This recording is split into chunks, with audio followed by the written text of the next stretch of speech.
नमस्कार। आप जानते हैं दोस्तों कि 5 राज्यों में चुनाव हैं, विधानसभा चुनाव। वो 5 राज्य कौन से हैं फटाफट आपके सामने रख देता हूं। पहला, और रखना क्या, आप तो पढ़ ही रहे हैं, मध्य प्रदेश, राजस्थान, छत्तीसगढ़, तेलंगाना और मिजोरम।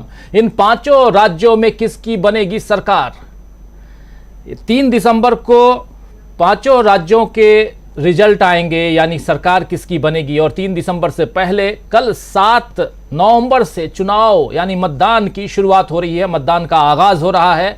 और उससे पहले आज 6 नवंबर को आखिरी तारीख है जब हम ओपिनियन पोल आप तक रख सकते हैं। लेटेस्ट और सबसे सटीक ओपिनियन पोल हम आप तक अभी अगले 1.5 घंटे में पहुंचाएंगे। इन 5 राज्यों के ओपिनियन पोल के लिए हमारे साथ अगले 1.5 घंटे तक जुड़े रहिए और फटाफट हम आप तक तमाम राज्यों के जो समीकरण हैं उस पर भी विश्लेषण करेंगे। हमारे साथ कुछ खास वरिष्ठ साथी होंगे, विश्लेषक साथी होंगे, उन तमाम राज्यों पर भी चर्चा करेंगे। छत्तीसगढ़, राजस्थान, मध्य प्रदेश तीनों हिंदी बेल्ट हैं। उसके अलावा छत्तीसगढ़ के बगल में ही तेलंगाना है, तेलंगाना में भी बहुत बातें हो रही हैं। कांग्रेस जो 6 महीने पहले तक पीछे नजर आती थी, अब 6 महीने बाद जब चुनाव सामने है तो कहा जा रहा है कि कांग्रेस बीआरएस को फाइट दे रही है। कांग्रेस बीआरएस को फाइट देकर कहां तक निकल पाई है, यह भी जानेंगे आज इस ओपिनियन पोल के जरिए। और यह भी समझेंगे कि उधर मिजोरम में क्या कुछ हो रहा है। प्रधानमंत्री नरेंद्र मोदी ना तो मणिपुर गए और ना ही मिजोरम गए।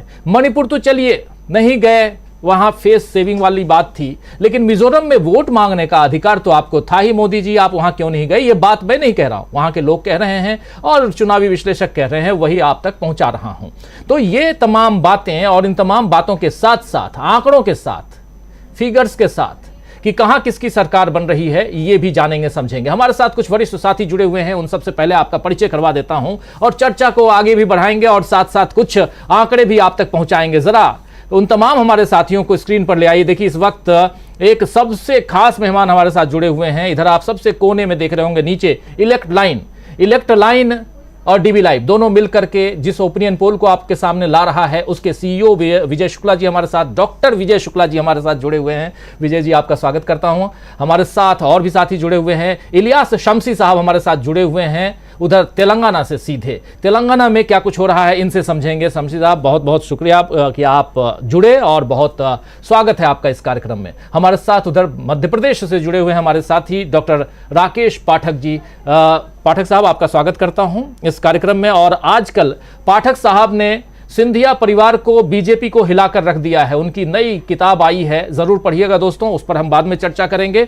और उस किताब के जरिए आजकल बहुत कुछ बातें हो रही हैं, तहलका मचा हुआ है। तो बहुत बहुत शुक्रिया आपका उस किताब के लिए और बहुत बहुत शुक्रिया कि आप जुड़े इस कार्यक्रम में। डॉक्टर राकेश पाठक जी हमारे साथ जुड़े हुए हैं। प्रोफेसर अखिल स्वामी जी अपनी बातों, अपने विचारों के लिए, तेज तर्रार बातों के लिए जाने जाते हैं अखिल स्वामी जी, और आप सब इनसे भली भांति परिचित हैं। सनातन धर्म की बात हो या कुछ और हो, सबकी पोल खोल के रख देते हैं।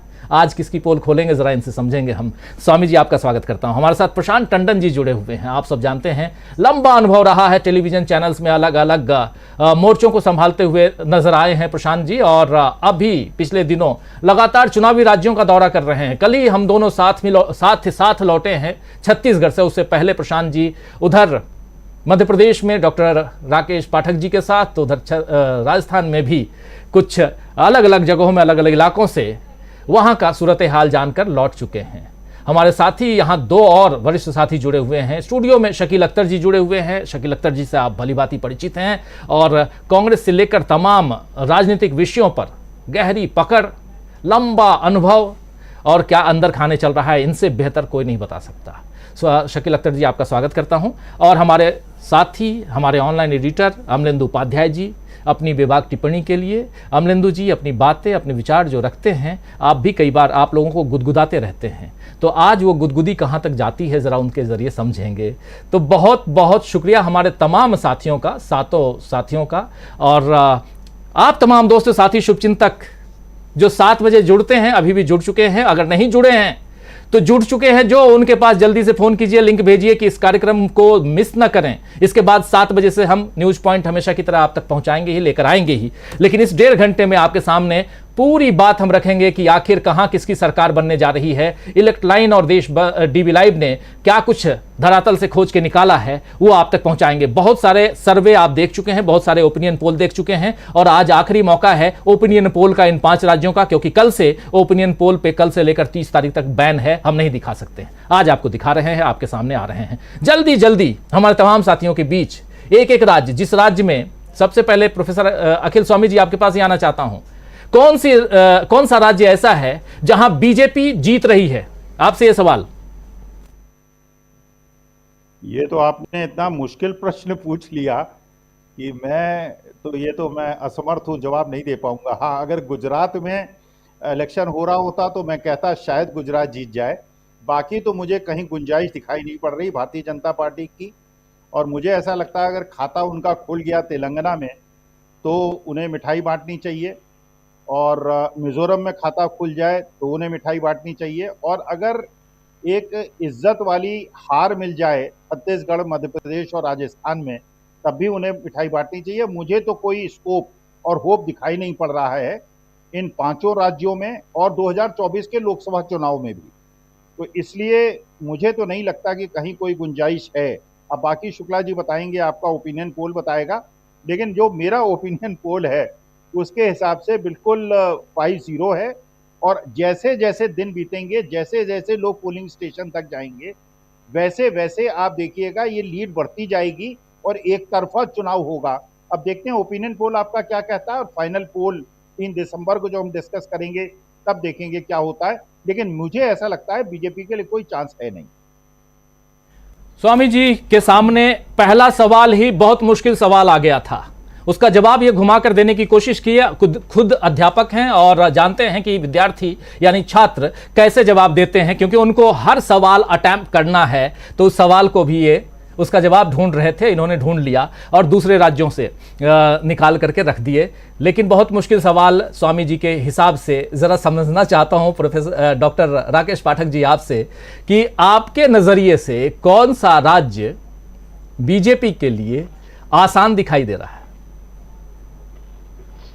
देखिए, दिखने में आसान तो राजस्थान दिख रहा है अभी, लेकिन वहां भी वसुंधरा राजे के साथ जो कुछ मोदी शाह की जोड़ी ने, उससे ऐसा लगता नहीं है कि वहां कोई मिठाई बांटने लायक अवसर आएगा। मैं अभी शुरुआती कमेंट में सिर्फ एक बात रेखांकित करना चाहता हूं। 5 राज्यों का लुब्बो लुभाव आप उससे समझ सकते हैं। वो बात यह है कि शायद 2014 में नरेंद्र मोदी जी के अवतरित होने के बाद ये पहला अवसर है कि किसी राज्य का मुख्यमंत्री उनके साथ मंच साझा करने को तैयार नहीं है। उनका अपना सहयोगी दल मिजोरम के मुख्यमंत्री ने कह दिया कि अगर वे आएंगे तो मैं मंच उनके साथ साझा नहीं कर पाऊंगा, क्योंकि लोगों में मणिपुर को लेकर बहुत आक्रोश है।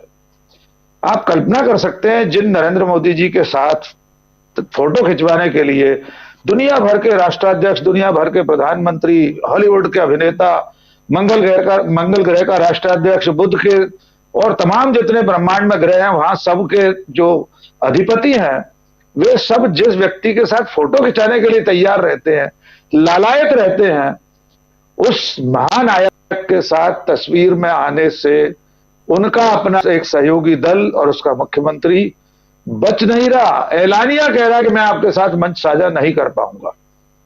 इसे बॉटम लाइन मानकर अब आप मिजोरम से लेकर छत्तीसगढ़ तक चले आइए, एक सीधी लकीर खींच दी नाना तक, और अनुमान लगाइए कि ब्रांड मोदी के दरकने का इस बार इस सत्ता के सेमीफाइनल में कोई ना कोई नतीजा आपको देखने को मिलेगा। तो मैं फिलहाल ये मानकर चल रहा हूं कि बाकी पूरे मिजोरम के अलावा जो 4 राज्य हैं, अगर कहीं से थोड़ी बहुत डूबते को तिनके का सहारा हो सकता है तो वो पिंक सिटी जयपुर से उन्हें मिल सकता है। जी राजीव जी। जयपुर राजस्थान की राजधानी आप जानते हैं, यानी कि वहां कुछ गुलाबी गुलाबी नजर आ सकता है मोदी जी के लिए, क्योंकि मोदी जी का नाम इसलिए ले रहा हूं क्योंकि बीजेपी उनके चेहरे पे ही, या वो कहें तो वो खुद के अपने चेहरे पे ही चुनाव बीजेपी को लड़वा रहे हैं। ये शायद ज्यादा सटीक सेंटेंस होगा, वाक्य होगा। खैर, लेकिन राजस्थान हो या मध्य प्रदेश हो या छत्तीसगढ़ हो या तेलंगाना या मिज़ोरम, इन सब में क्या सूरत हाल है, ये हम जानने की कोशिश कर रहे हैं। और ज़रा आना चाहता हूँ इलियास शम्सी साहब आपके पास। तेलंगाना की तस्वीर आप कैसी देख रहे हैं आज की तारीख में? हम लेके आएंगे अभी तेलंगाना में क्या कुछ ओपिनियन पोल कह रहा है, लेकिन आपके हिसाब से आज की तारीख में बीआरएस वर्सेस कौन?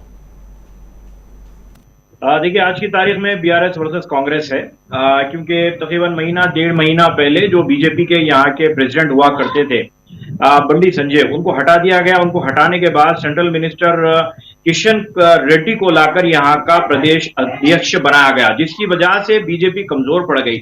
जिस टाइम पे जो बंडी संजय यहाँ प्रेसिडेंट हुआ करते थे, उस टाइम हम ये स्पेकुलेशन हमारा ये था कि बीजेपी 25 से 30 सीट ला सकती है, जिसकी वजह से बीआरएस को नुकसान होगा। लेकिन ये सेम तजुर्बा 2020 के जीएचएम कांग्रेस को साइडलाइन करने के लिए बीजेपी को फ्रंट लाइन पर लाया था, जिसके नतीजे में खुद बीआरएस को नुकसान हुआ और 48 के करीब म्युनिसिपल के अंदर बीजेपी ने कॉर्पोरेटर जीत कर आ गए, जिसकी वजह से बीआरएस को नुकसान हुआ। तो इस मर्तबा बीआरएस ने स्ट्रैटेजी ये की कि बीजेपी को बैकफुट पर रखा जाए, और अभी भी बीजेपी बैकफुट पर है। मैं जहां तक समझता हूं कि 4 या 5, वो भी मैं बहुत बता रहा हूं आपको कि बीजेपी इतनी सीट जीत सकती है। असल मुकाबला कांग्रेस और बीआरएस के दरमियान है, कांटे की टक्कर है, और हर 2-4 दिन में आंकड़े बदल रहे हैं। जी, कह रहे हैं आंकड़े तो हर घंटे अब बदलते हुए दिखाई देंगे, जैसे जैसे चुनाव सिर पे होगा, सामने होगा, और आंकड़े बदलते रहेंगे हर घंटे।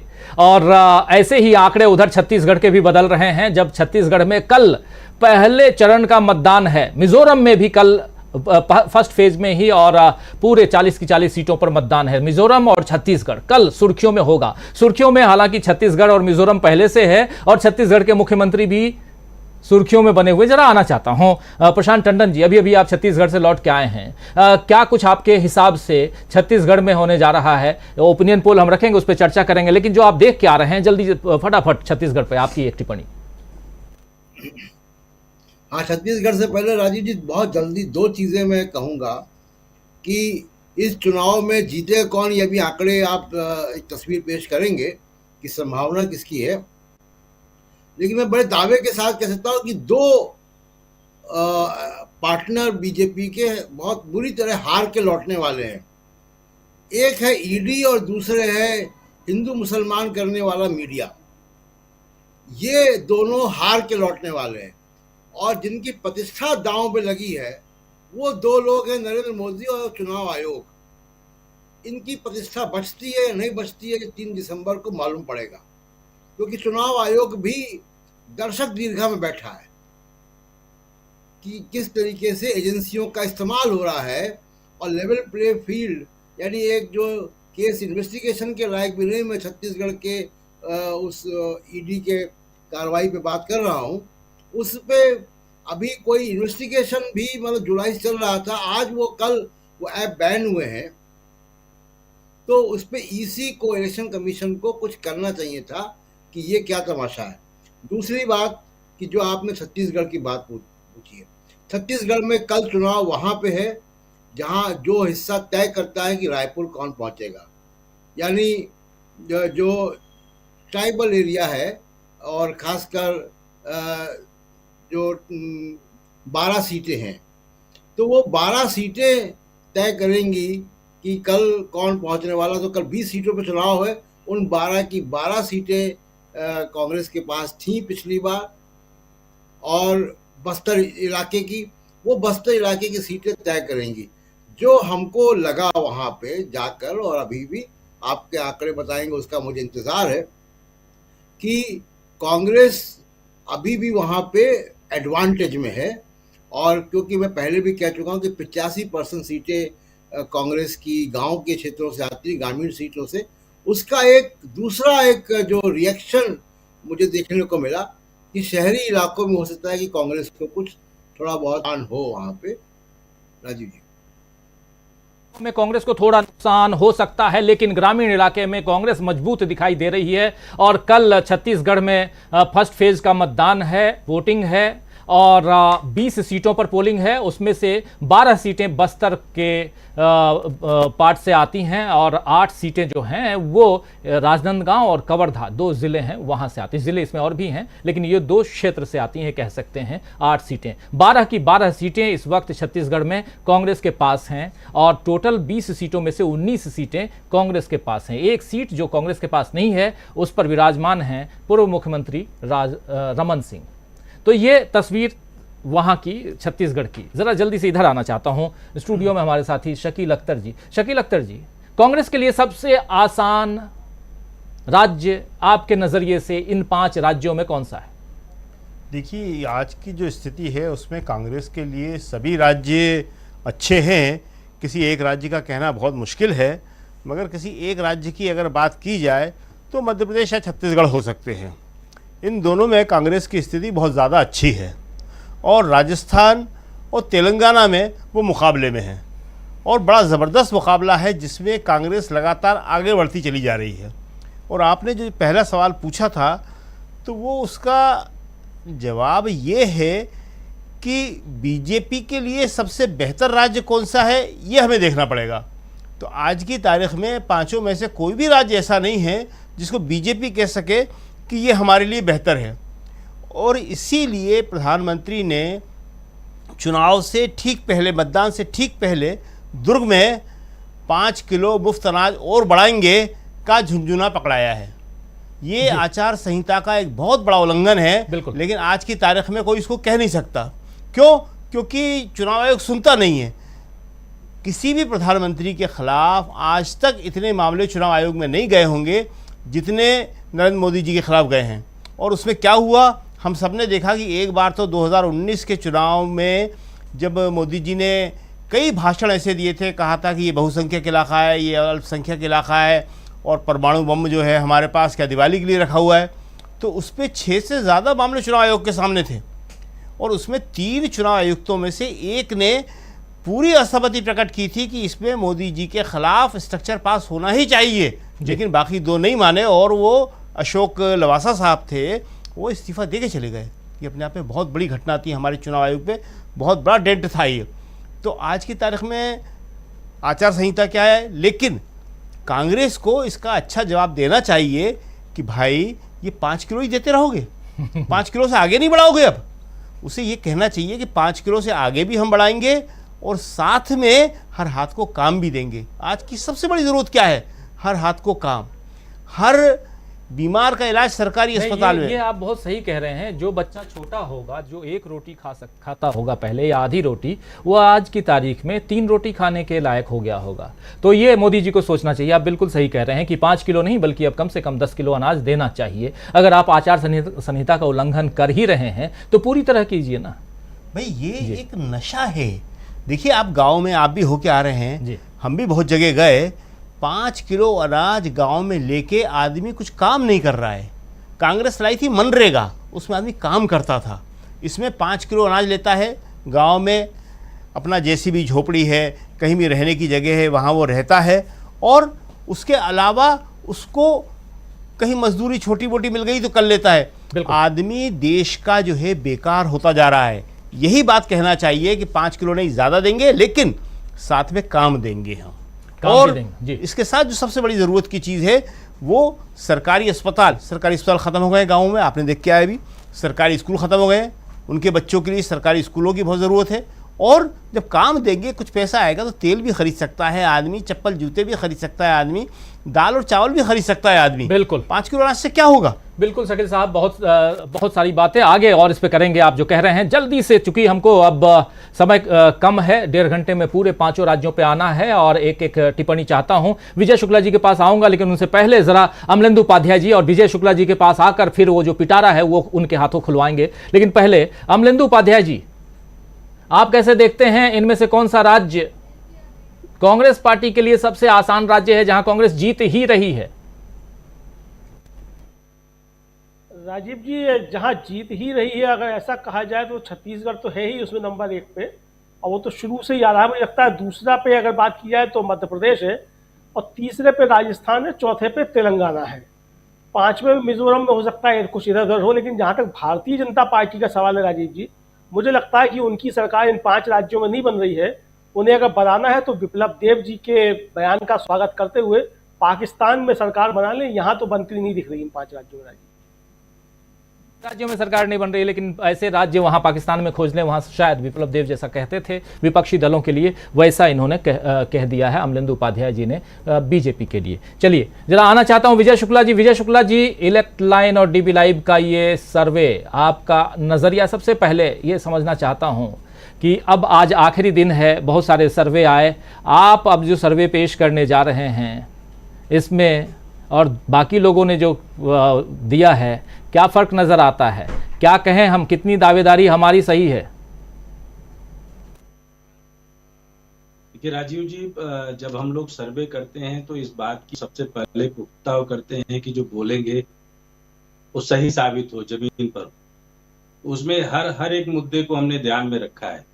वसुंधरा राजे सिंधिया की नाराजगी हो राजस्थान में, या फिर कैलाश मेघवाल को कड़ी पार करना और उनका आज निर्दलीय के रूप में पर्चा भरना हो, हुए हैं ये सब काम, ये साफ बताते हैं कि ये सब हमने छोटे छोटे मुद्दे लिए हैं। महादेव ऐप के आने के बाद छत्तीसगढ़ की राजनीति में जो भूचाल आया, जो लोग जमीन पर पहले से इंतजार कर रहे थे कि ऐसा कुछ भूपेश बघेल के खिलाफ हो सकता है, क्योंकि 4 महीने से ईडी और बाकी सबकी कार्रवाई में अभी तक मुख्यमंत्री का नाम क्यों नहीं आया है, तो लास्ट समय में जब आ गया तो जनता ने बिल्कुल कैसा फैसला लेना यह भी इसमें शामिल है। मध्य प्रदेश में अलग अलग तरीके से कार्रवाई कर रहे भारतीय जनता पार्टी के लोगों के साथ साथ ताजा जो वीडियो अभी कुछ चल रहे हैं, उन वीडियो का भी जिक्र हमने सर्वे में अपडेट करने की कोशिश की थी पीछे। अब जब आप तेलंगाना और उसमें चलेंगे तो जो बढ़त है, बढ़त के मुद्दे हैं, चाहे वो राहुल गांधी की भारत जोड़ो यात्रा हो या फिर बीआरएस के लोगों के ऊपर भ्रष्टाचार की कार्रवाई। भारतीय जनता पार्टी ने तो अपने हिसाब से कार्रवाई की, लेकिन उसका जो फायदा है, फायदा सीधे तौर पर वो कांग्रेस को मिल रहा है। तो ऐसी सारी चीजें हैं। मिजोरम में जैसे बड़ी साफ बात थी कि आखिर मणिपुर में कोई चर्चा क्यों नहीं करना चाहता, और मिजोरम सीधे तौर पर इस समय मणिपुर के मुद्दे के साथ जुड़ा है। तो ये सारी चीजें हम लोग लेकर हैं और हमें यकीन है कि जो हमारा सर्वे है जमीन के बिल्कुल करीबी और सारे मुद्दों को आधार पर ले है, जिसमें चुनाव मोदी वर्सेस अदर है। बाकी तो मुख्यमंत्री कहीं कोई इनका घोषित दिख नहीं रहा है, तो अब या तो लोकसभा में मोदी जी को लोग जिताएंगे या तो राज्यसभा में जिताएंगे। तो उस हिसाब से हमने सर्वे का आकलन किया है और सर्वे में आपको चीजें दिखेंगी। सर्वे की ओर आपका आखिरी ये कमेंट इसलिए जरूरी है क्योंकि ये चुनाव मोदी वर्सेस अदर्स है। ये बहुत इंपॉर्टेंट बात आप कह रहे हैं जो आप धरातल पर देख कर आ रहे हैं। अब सीधे चलते हैं मिजोरम की तरफ, वहीं से शुरुआत करते हैं। मिजोरम का ओपिनियन पोल क्या कुछ कहता है, final opinion poll dB live elect line का मिजोरम क्या कुछ कहता है। वहां पे आप जानते हैं कि 40 सीटें हैं मिजोरम में। एमएनएफ और बीजेपी की सरकार वहां रही है, बीजेपी और एमएनएफ, लेकिन बीजेपी से एमएनएफ अलग है, मिजो नेशनल फ्रंट। और आप देखिए कि यहां एमएनएफ, कांग्रेस, जेडपीएम और अन्य, एमएनएफ को 11 से 13 सीटें, अगर मीन निकालें तो 12 सीटें एमएनएफ को, कांग्रेस को 15 से 17 यानी 16 सीटें यहां कांग्रेस को आती हुई दिखाई दे रही हैं। जेडपीएम, जोरम पीपल्स मूवमेंट, ये एक फ्रंट बना हुआ है और काफ़ी मजबूती के साथ ये लोग पिछले चुनाव में भी लड़े थे और इस बार भी यहाँ लड़ते हुए, लेकिन 10 से 12 सीटें जेडपीएम को आती हुई दिखाई दे रही हैं। 0 से 2 सीटें अन्य के खाते में, यानी कि 1 सीट कह सकते हैं अगर मीन निकालें तो वो अन्य के खाते में। तो ये 40 की 40 सीटें आपके सामने हैं और यहाँ सरकार बनाने के लिए 21 सीटें चाहिए, 21 हंग असेंबली यहां हम देख रहे हैं मिजोरम में। और सबसे बड़ी पार्टी के रूप में 15 से 17 सीटों के साथ मिजोरम में कांग्रेस सबसे बड़ी पार्टी दिखाई दे रही है।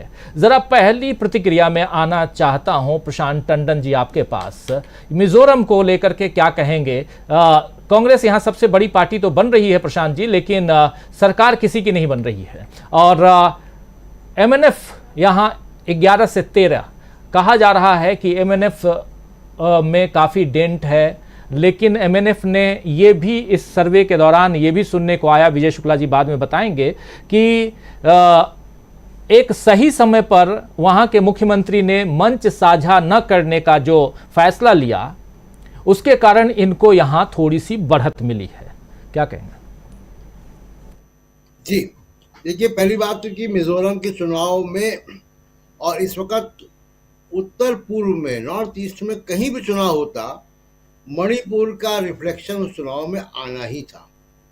तो मिजोरम में मणिपुर एक मुद्दा रहेगा और बड़ा मुद्दा रहेगा मणिपुर, क्योंकि पूरे नॉर्थ ईस्ट का सेंटीमेंट उससे जुड़ा हुआ है। और जिस तरीके से मणिपुर में 5 महीने 6 महीने लगातार हिंसा होती रही, प्रधानमंत्री वहां गए नहीं, बोला वो भी आधा अधूरा बोला, और तो उसका एक जो है बड़ा एंटी इनकम्बेंसी मिजोरम एमएनएफ के खिलाफ भी है। और एमएनएफ के खिलाफ आप ठीक कह रहे हैं कि थोड़ी बहुत एंटी इनकम्बेंसी कम करने की कोशिश की उन्होंने, ये कहकर कि हम मोदी साहब के साथ मन साझा नहीं करेंगे। वाकई में हुई है कि नहीं है, ये चुनाव के नतीजे बताएंगे, लेकिन एंटी इनकम्बेंसी वहाँ है। मेरे ख्याल से ZPM को बढ़त बता रहे हैं पिछली बार से आपका सर्वे, विजय जी का सर्वे।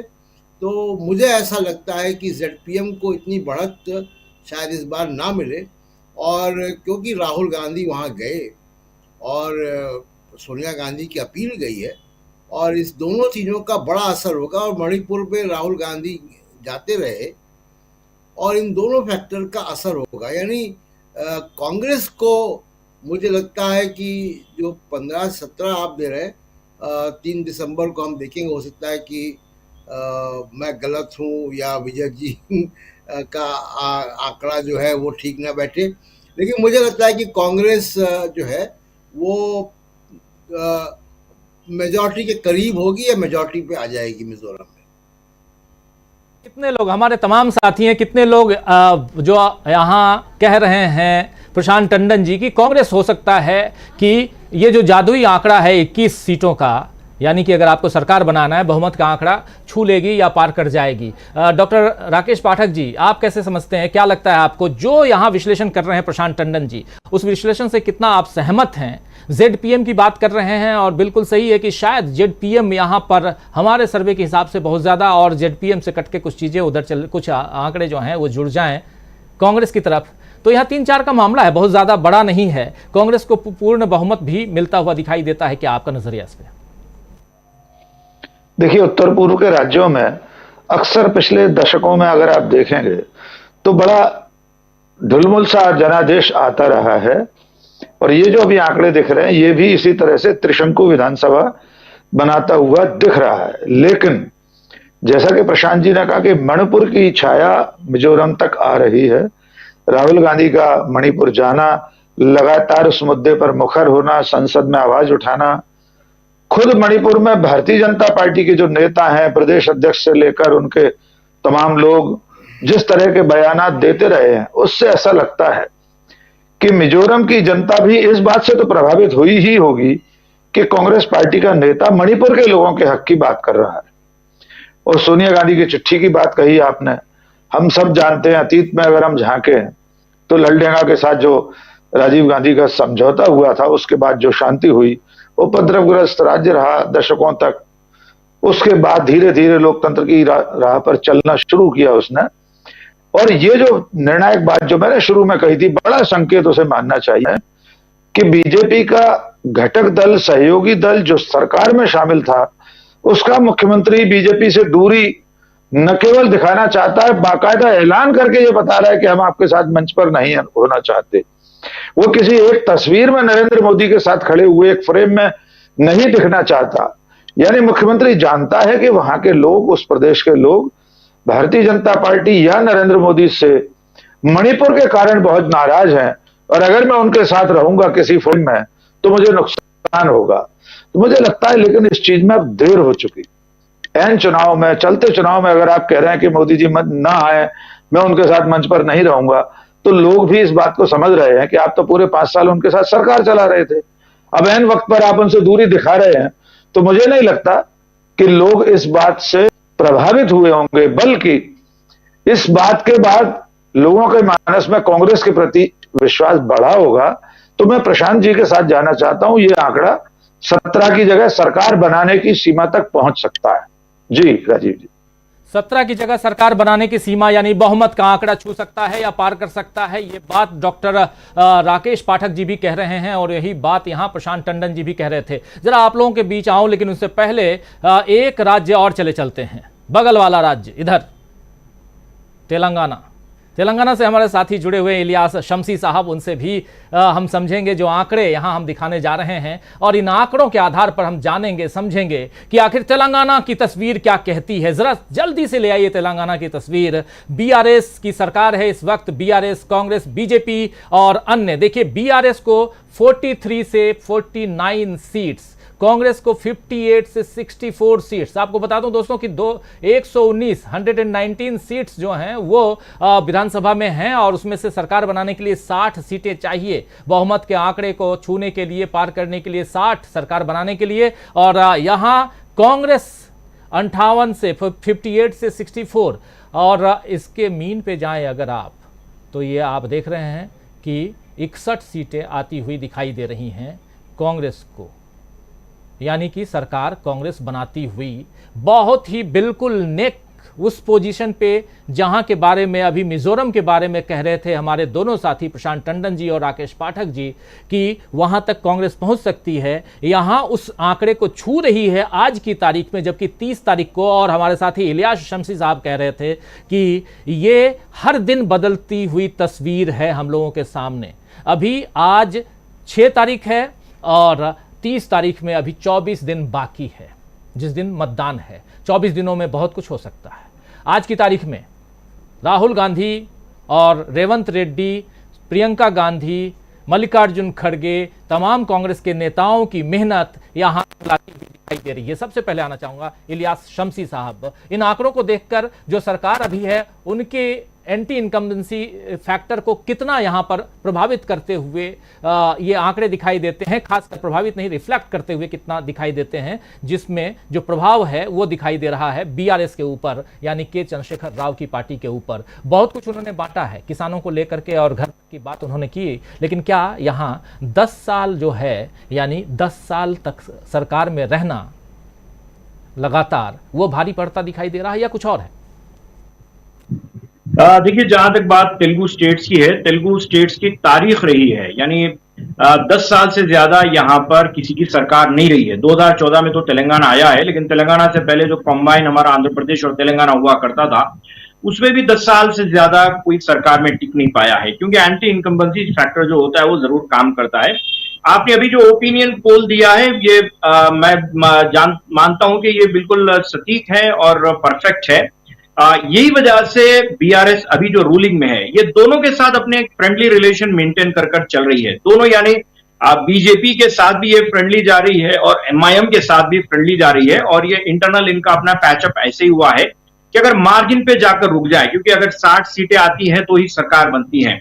और ये भी लास्ट इलेक्शन में देखा गया है कि कांग्रेस के तकरीबन 22 विधायक आने के बाद उन्हें तोड़ा गया। तकरीबन 15 विधायक को जो है बीआरएस ने अपनी पार्टी में शामिल कर लिया। लेकिन अब इस मर्तबा अगर कांग्रेस 60/64 तक अगर टच कर लेती है, तो ऐसी सूरत में वो तोड़ तो नहीं सकती है, लेकिन बीजेपी का सपोर्ट लेकर सरकार बना सकती है या फिर एमआईएम का सपोर्ट लेकर सरकार बना सकती है। लेकिन कांग्रेस के लिए एक प्रॉब्लम ये कि कांग्रेस ना बीजेपी के साथ जा सकती है, ना तो कांग्रेस एमआईएम के साथ जा सकती है, क्योंकि कांग्रेस पार्टी की सेंट्रल लीडरशिप जहां पर बीआरएस को टारगेट कर रही है, वहीं पर सेम टाइम बीजेपी को भी टारगेट कर रही है और एमआईएम को भी टारगेट कर रही है, बल्कि बी टीम बता रही है। हिंदुस्तान भर में जहां पर मुस्लिम वोट असदुद्दीन अवैसी ने जितना भी काम किया है, मुसलमानों का मसीहा बनकर उभरने की कोशिश की है, उससे मुसलमानों का ही नुकसान हुआ है, कांग्रेस का ही नुकसान हुआ है, जिसके नतीजे में मॉब लिंचिंग देखी गई, जिसके नतीजे में बुलडोजर देखा गया। ये सब चीजों का हिंदुस्तान का मुसलमान ये समझता है कि राष्ट्र जिम्मेदार एमआईएम पार्टी असदुद्दीन अवैसी है।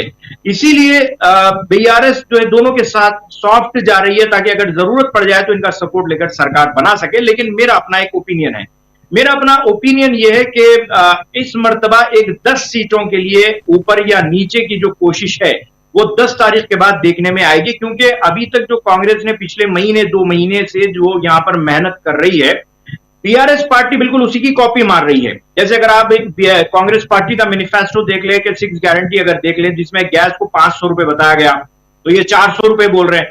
लेकिन कांग्रेस पार्टी यहां पर गैस सबके लिए बता रही है, लेकिन बीआरएस बता रही है कि जो बीपीएल फैमिली है उनके लिए बता रही है। तो कॉपी तो कर रहे हैं, लेकिन उन्हें वो बैकअप नहीं मिल रहा है, और जिस तरह का माइलेज बीआरएस पार्टी चाहती है वो माइलेज उन्हें नहीं मिल रहा है। लेकिन 2-3 दिन के अंदर कुछ बदलाव देखने में आया है।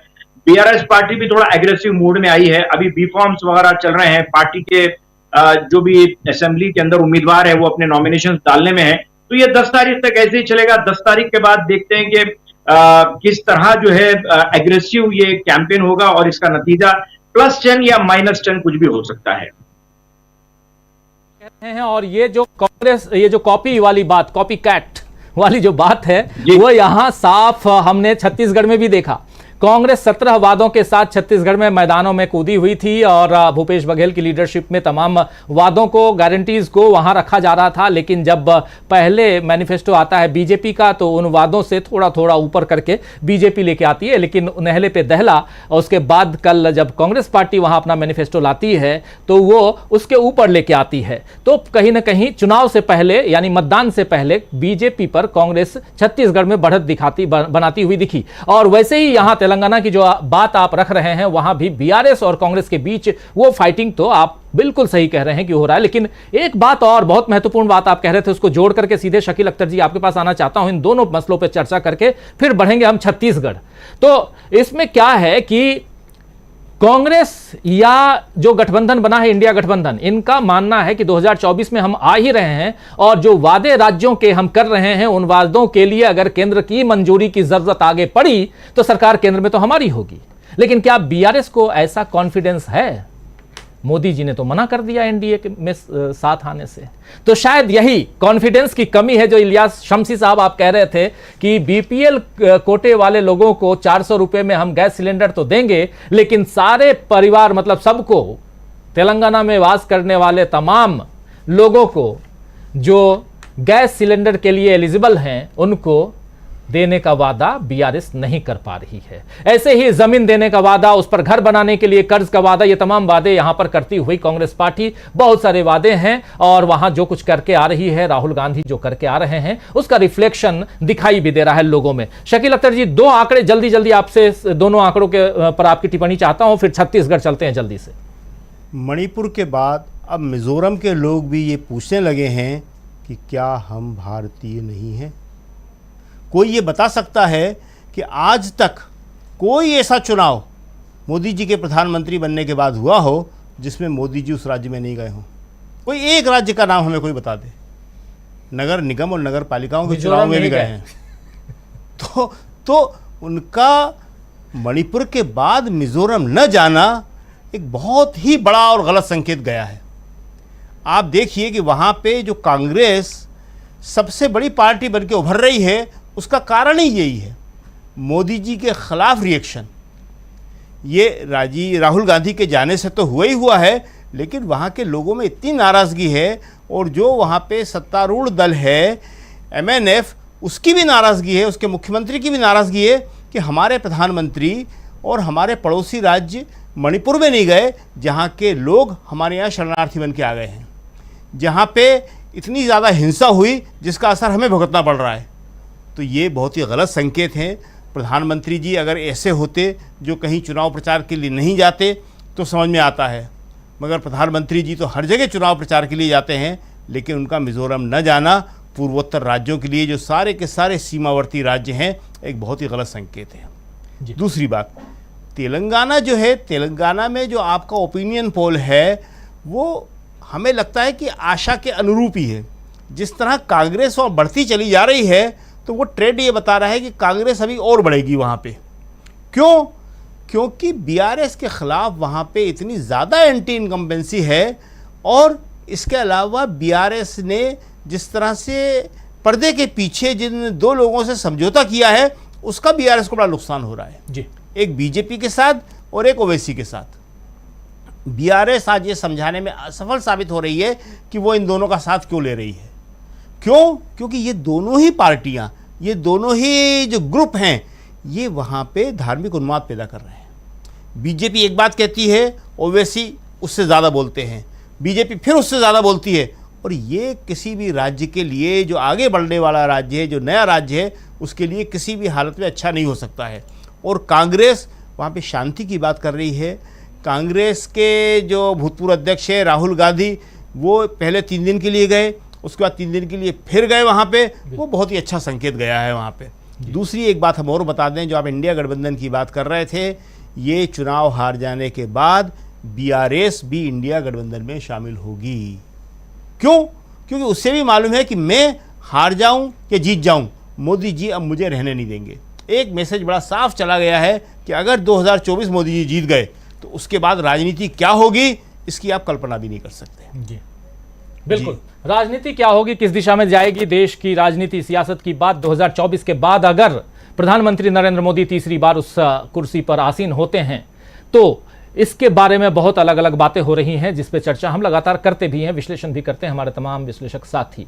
इस वक्त हम बात कर रहे हैं 5 राज्यों के ओपिनियन पोल की, और जिसमें से 2 राज्यों के ओपिनियन पोल आपके सामने आ चुके हैं। मिजोरम में सरकार हंग असेंबली हमारे ओपिनियन पोल के हिसाब से, लेकिन कांग्रेस सबसे बड़ी पार्टी और जादुई आंकड़े छूने से थोड़ा सा 2 कदम 3 कदम दूर। और लेकिन क्या ZPM और NPA MNF की सीटें कम होंगी, ये बड़ा सवाल नहीं है, ये छोटा सवाल है, क्योंकि वहां की परिस्थितियां जैसे बदली हैं वैसे में हो सकता है कि बम्पर वोटिंग जो है वो कांग्रेस के पक्ष में जाए, क्योंकि कल वोटिंग है। चलिए खैर, वो देखा जाएगा क्या कुछ होगा। दूसरी तरफ हम देख रहे हैं तेलंगाना में 119 सीटें और यहां कांग्रेस सरकार बनाती हुई दिखाई दे रही है। आते हैं, आगे बढ़ते हैं और इन आंकड़ों के साथ सीधे प्रोफेसर अखिल स्वामी जी के पास आएंगे।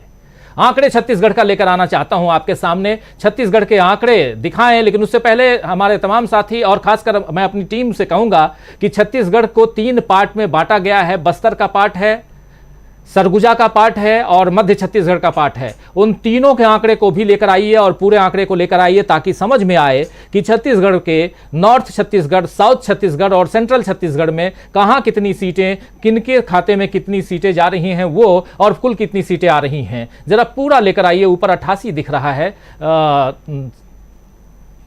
शायद 90 होना चाहिए। तो छत्तीसगढ़ की 90 के 90 सीटों में से आप देखिए 51 से 59, 51 टू 59 सीटें कांग्रेस के खाते में, 27 टू 35 सीटें बीजेपी के खाते में, 27 टू 35, और अन्य के खाते में 2 से 6। बस्तर की 12 सीटें हैं, 12 में से कांग्रेस 7 से 9 सीटें जीतती हुई दिखाई दे रही है। बीजेपी बस्तर में 3 से 5 सीट जीतती हुई दिखाई दे रही है। यहां पर अन्य के खाते में 1 भी सीट नहीं है। सरगुजा की 14 सीटें हैं, जो 14 की 14 सीटें आज की तारीख में कांग्रेस पार्टी के पास है, लेकिन वहां कांग्रेस पार्टी 3 से 5 सीट गंवा सकती है।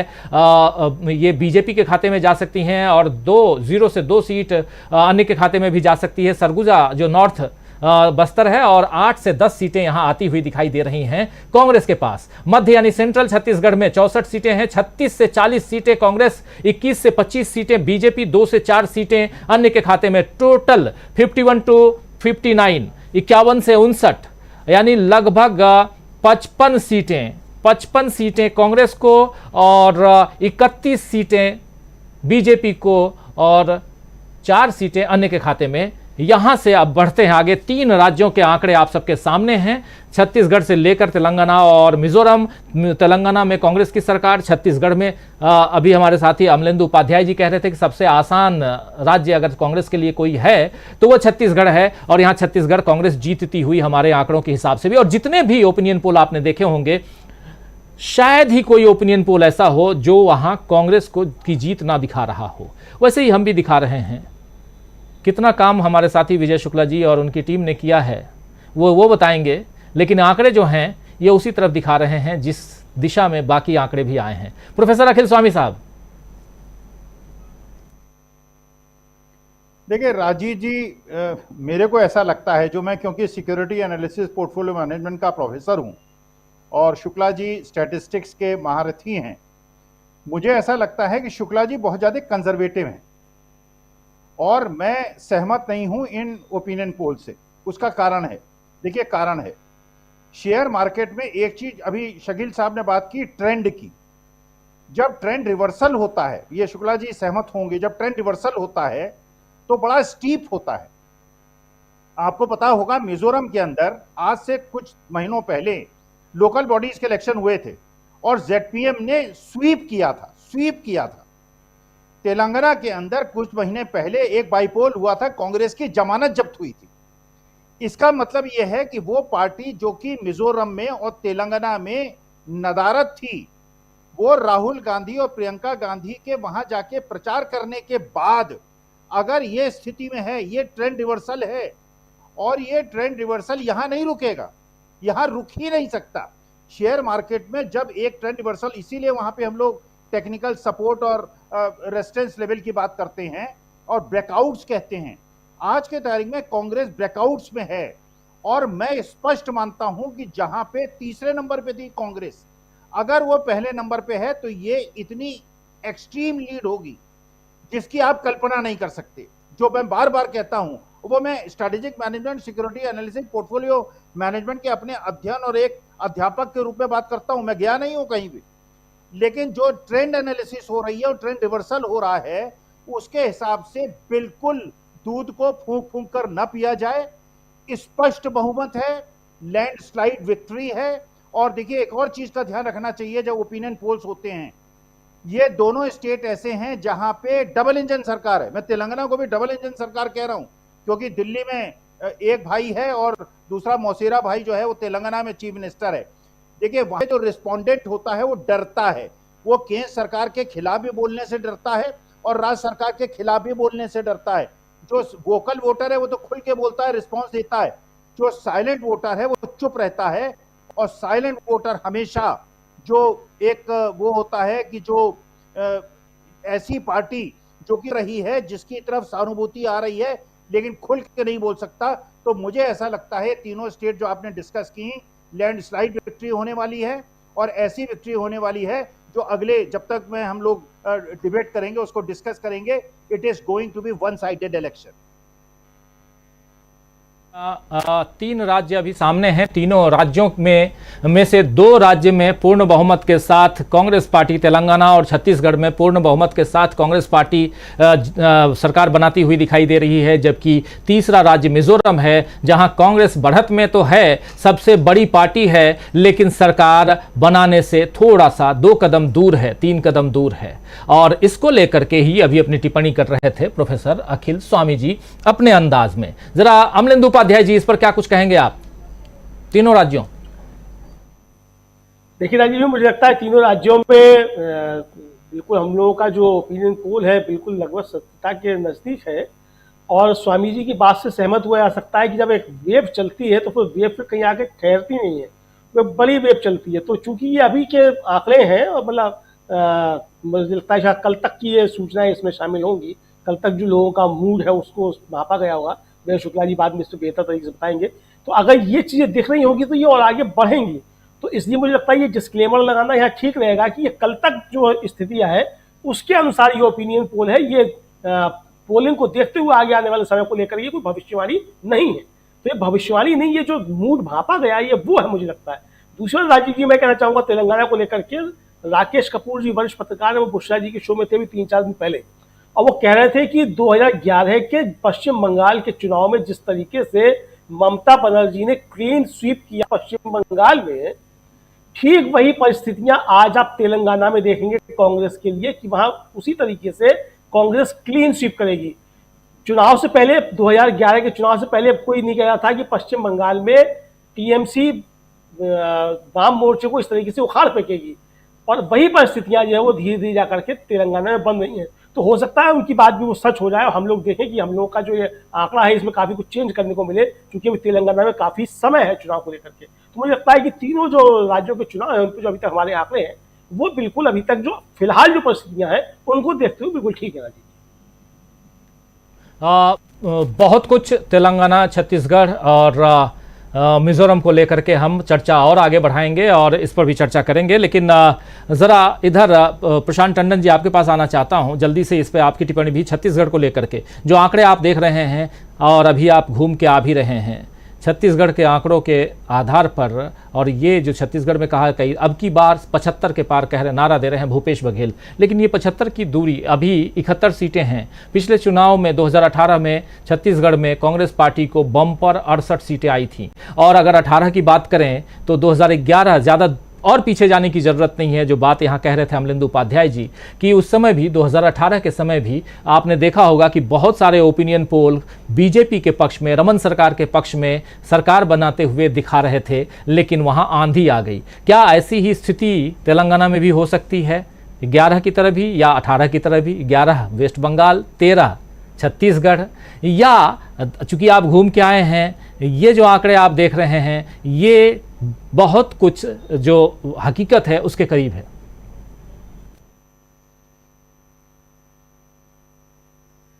भी है, क्योंकि यही 35 की फिगर, 35 से 38 की फिगर बीजेपी का इंटरनल असेसमेंट भी आया, और उसी इंटरनल असेसमेंट से उनको उम्मीद जगी कि छत्तीसगढ़ में कुछ किया जा सकता है।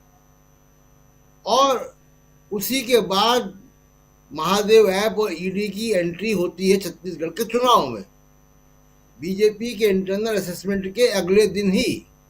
तो इसलिए जो विजय जी का जो फिगर है वो या तो ये बीजेपी का इंटरनल असेसमेंट से इनका मैच कर रहा है, मैं उसके आगे नहीं कहूँगा। दूसरा कि देखिए, छत्तीसगढ़ में कांग्रेस कुछ नीचे आएगी, उसका मैंने पहले भी कहा था कि मध्य छत्तीसगढ़ में बीजेपी को कुछ बढ़त हो सकता है, मिल जाए पिछली बार के मुकाबले। लेकिन एक और अभी एक अनसुलझा सवाल है जो छत्तीसगढ़ में, मध्य छत्तीसगढ़ में जो निकल कर आएगा, कि वो है ओबीसी फैक्टर, और वो ओबीसी फैक्टर वहाँ काम करेगा। बस्तर के इलाके में हमने पहले भी कहा था कि कुछ सीटें हो सकता है कि कम हो। इसके अलावा अभी मैं छत्तीसगढ़ में दोबारा एक टिप्पणी करूंगा, लेकिन एक बड़ी पिक्चर मुझे दिखाई दे रही, 2-3। एक राष्ट्रीय राजनीति का जो दृश्य निकल रहा है, उसका असर इन चुनावों में पड़ेगा। एक बात यह है कि कर्नाटक और हिमाचल के बाद कांग्रेस बड़ी तेजी से, और खासकर भारत जोड़ो यात्रा के बाद राहुल गांधी के, इन 3 वजह से कांग्रेस एक राष्ट्रीय विकल्प के तौर पे बड़ी तेजी से बढ़ रही है आगे। और उसका नतीजा ये होगा कि बहुत सारी जो समाज है, बहुत सारे लोग हैं जिन्होंने कांग्रेस को वोट देना बंद कर दिया था, मसलन मुस्लिम्स, तो माइनॉरिटी के लोग, उन लोग वो वापस कांग्रेस में आएंगे, क्योंकि राष्ट्रीय विकल्प की तरफ वो बढ़ रही है। अभी आपकी तेलंगाना की फिगर में एमआईएम का बात नहीं आई है, 7 एमएलए उनके आते हैं, और उन 7 एमएलए में मेरा अपना अंदाज है, अन्य में है, यहाँ पे अन्य में शामिल है। हाँ, तो अन्य में जो है, मुझे लगता है कि उनका फिगर 7 से इस बार कम जाएगा। दूसरी बात कि तेलंगाना में 2 और फैक्टर काम करेंगे जो कांग्रेस के पक्ष में जाएंगे। टीडीपी ने घोषणा कर दी कि चुनाव नहीं लड़ेगी, और शर्मिला जो आंध्र के चीफ मिनिस्टर की बहन है, उनकी पार्टी वाईएसआर तेलंगाना पार्टी ने कांग्रेस को समर्थन दे दिया है। ये 2 फैक्टर और भी हैं जो काम करेंगे, जो कि तेलंगाना की राजनीति को, तो कांग्रेस का जो बढ़ता हुआ ग्राफ आप दिखाएं, इन 2 फैक्टर से, और जो मैं बता रहा हूं कि राष्ट्रीय विकल्प की तरफ आ रही है, उसकी वजह से कांग्रेस की फिगर और बढ़ेगी 30 तारीख तक चुनाव में आते आते। एक आखिरी बात जो मैं कहूंगा कि देखिए, तेलंगाना सारे राज्यों में, मध्य प्रदेश का हम लोगों को लगभग मालूम है, हम लोग घूम कर आए हैं, राजस्थान का भी आप उस पर बात करूंगा। तेलंगाना पे मेरी खास नजर होगी, क्योंकि तेलंगाना में जो रिजल्ट आएगा वो राष्ट्रीय राजनीति का एक दिशा तय करेगा जी। और वो वहां पे 2 बी टीम जो है वो अगर धाराशायी होती हैं, एक बी टीम तो मोदी साहब ने खुद ही घोषणा कर दी वहां जाकर बीआरएस के लिए कि वो एनडीए में शामिल होना चाहते थे। तो ये दो फैक्टर की वजह से मुझे लगता है कि तेलंगाना में बहुत खास नजर होगी कि वो राष्ट्रीय राजनीति को करेगा कि माइनॉरिटीज किस तरफ जा रही हैं, और वो एक राष्ट्रीय राजनीति में बहुत बड़ा जो है वो मील का पत्थर होगा। उसमें तमाम सारी क्षेत्रीय पार्टियां हैं जिनके अभी टेढ़े मेढ़े बयान आ रहे हैं इंडिया गठबंधन के जो घटक दल है, उन सब पे असर पड़ेगा। आप देखिए। जी बिल्कुल बिल्कुल, आप सही कह रहे हैं प्रशांत टंडन जी। बहुत सारी बातें हम यहाँ समझने की कोशिश इन तीनों राज्यों के अलग अलग आंकड़ों से करने की कोशिश कर रहे हैं, और आगे बढ़ना चाहता हूँ और आंकड़ों को कहूँगा कि छत्तीसगढ़, तेलंगाना और मिजोरम की बात हम तो कर रहे थे। अब ज़रा राजस्थान की तरफ बढ़ें और राजस्थान के आंकड़े क्या कुछ कहते हैं ये भी हम समझेंगे आंकड़ों के आधार पर, और जानेंगे कि राजस्थान क्यों इतना इम्पोर्टेंट है, कि क्यों इतना महत्वपूर्ण है। राजस्थान के आंकड़े और अलग अलग जगहों के जो वहाँ का को जो अलग अलग पार्ट में 5 पार्ट में बांटा गया है, उस आधार पर ज़रा हम देखना चाहते हैं कि क्या आखिर वहाँ पर अशोक गहलोत फिर से अपनी सरकार बना पाते हैं या नरेंद्र मोदी जी की लीडरशिप में वहाँ सरकार बनती है, क्योंकि वसुंधरा राजे का नाम तो ले ही नहीं सकते और जो 7 वहाँ सांसद उतारे गए हैं उनका नाम भी नहीं ले सकते। तो आखिर होने क्या जा रहा है, ये ज़रा समझें और जानने की कोशिश हम करें कि आखिर हो क्या रहा है राजस्थान में। राजस्थान के आंकड़े चाहता हूं कि ज़रा स्क्रीन पर अगर ला सकते हैं तो ले आइए। और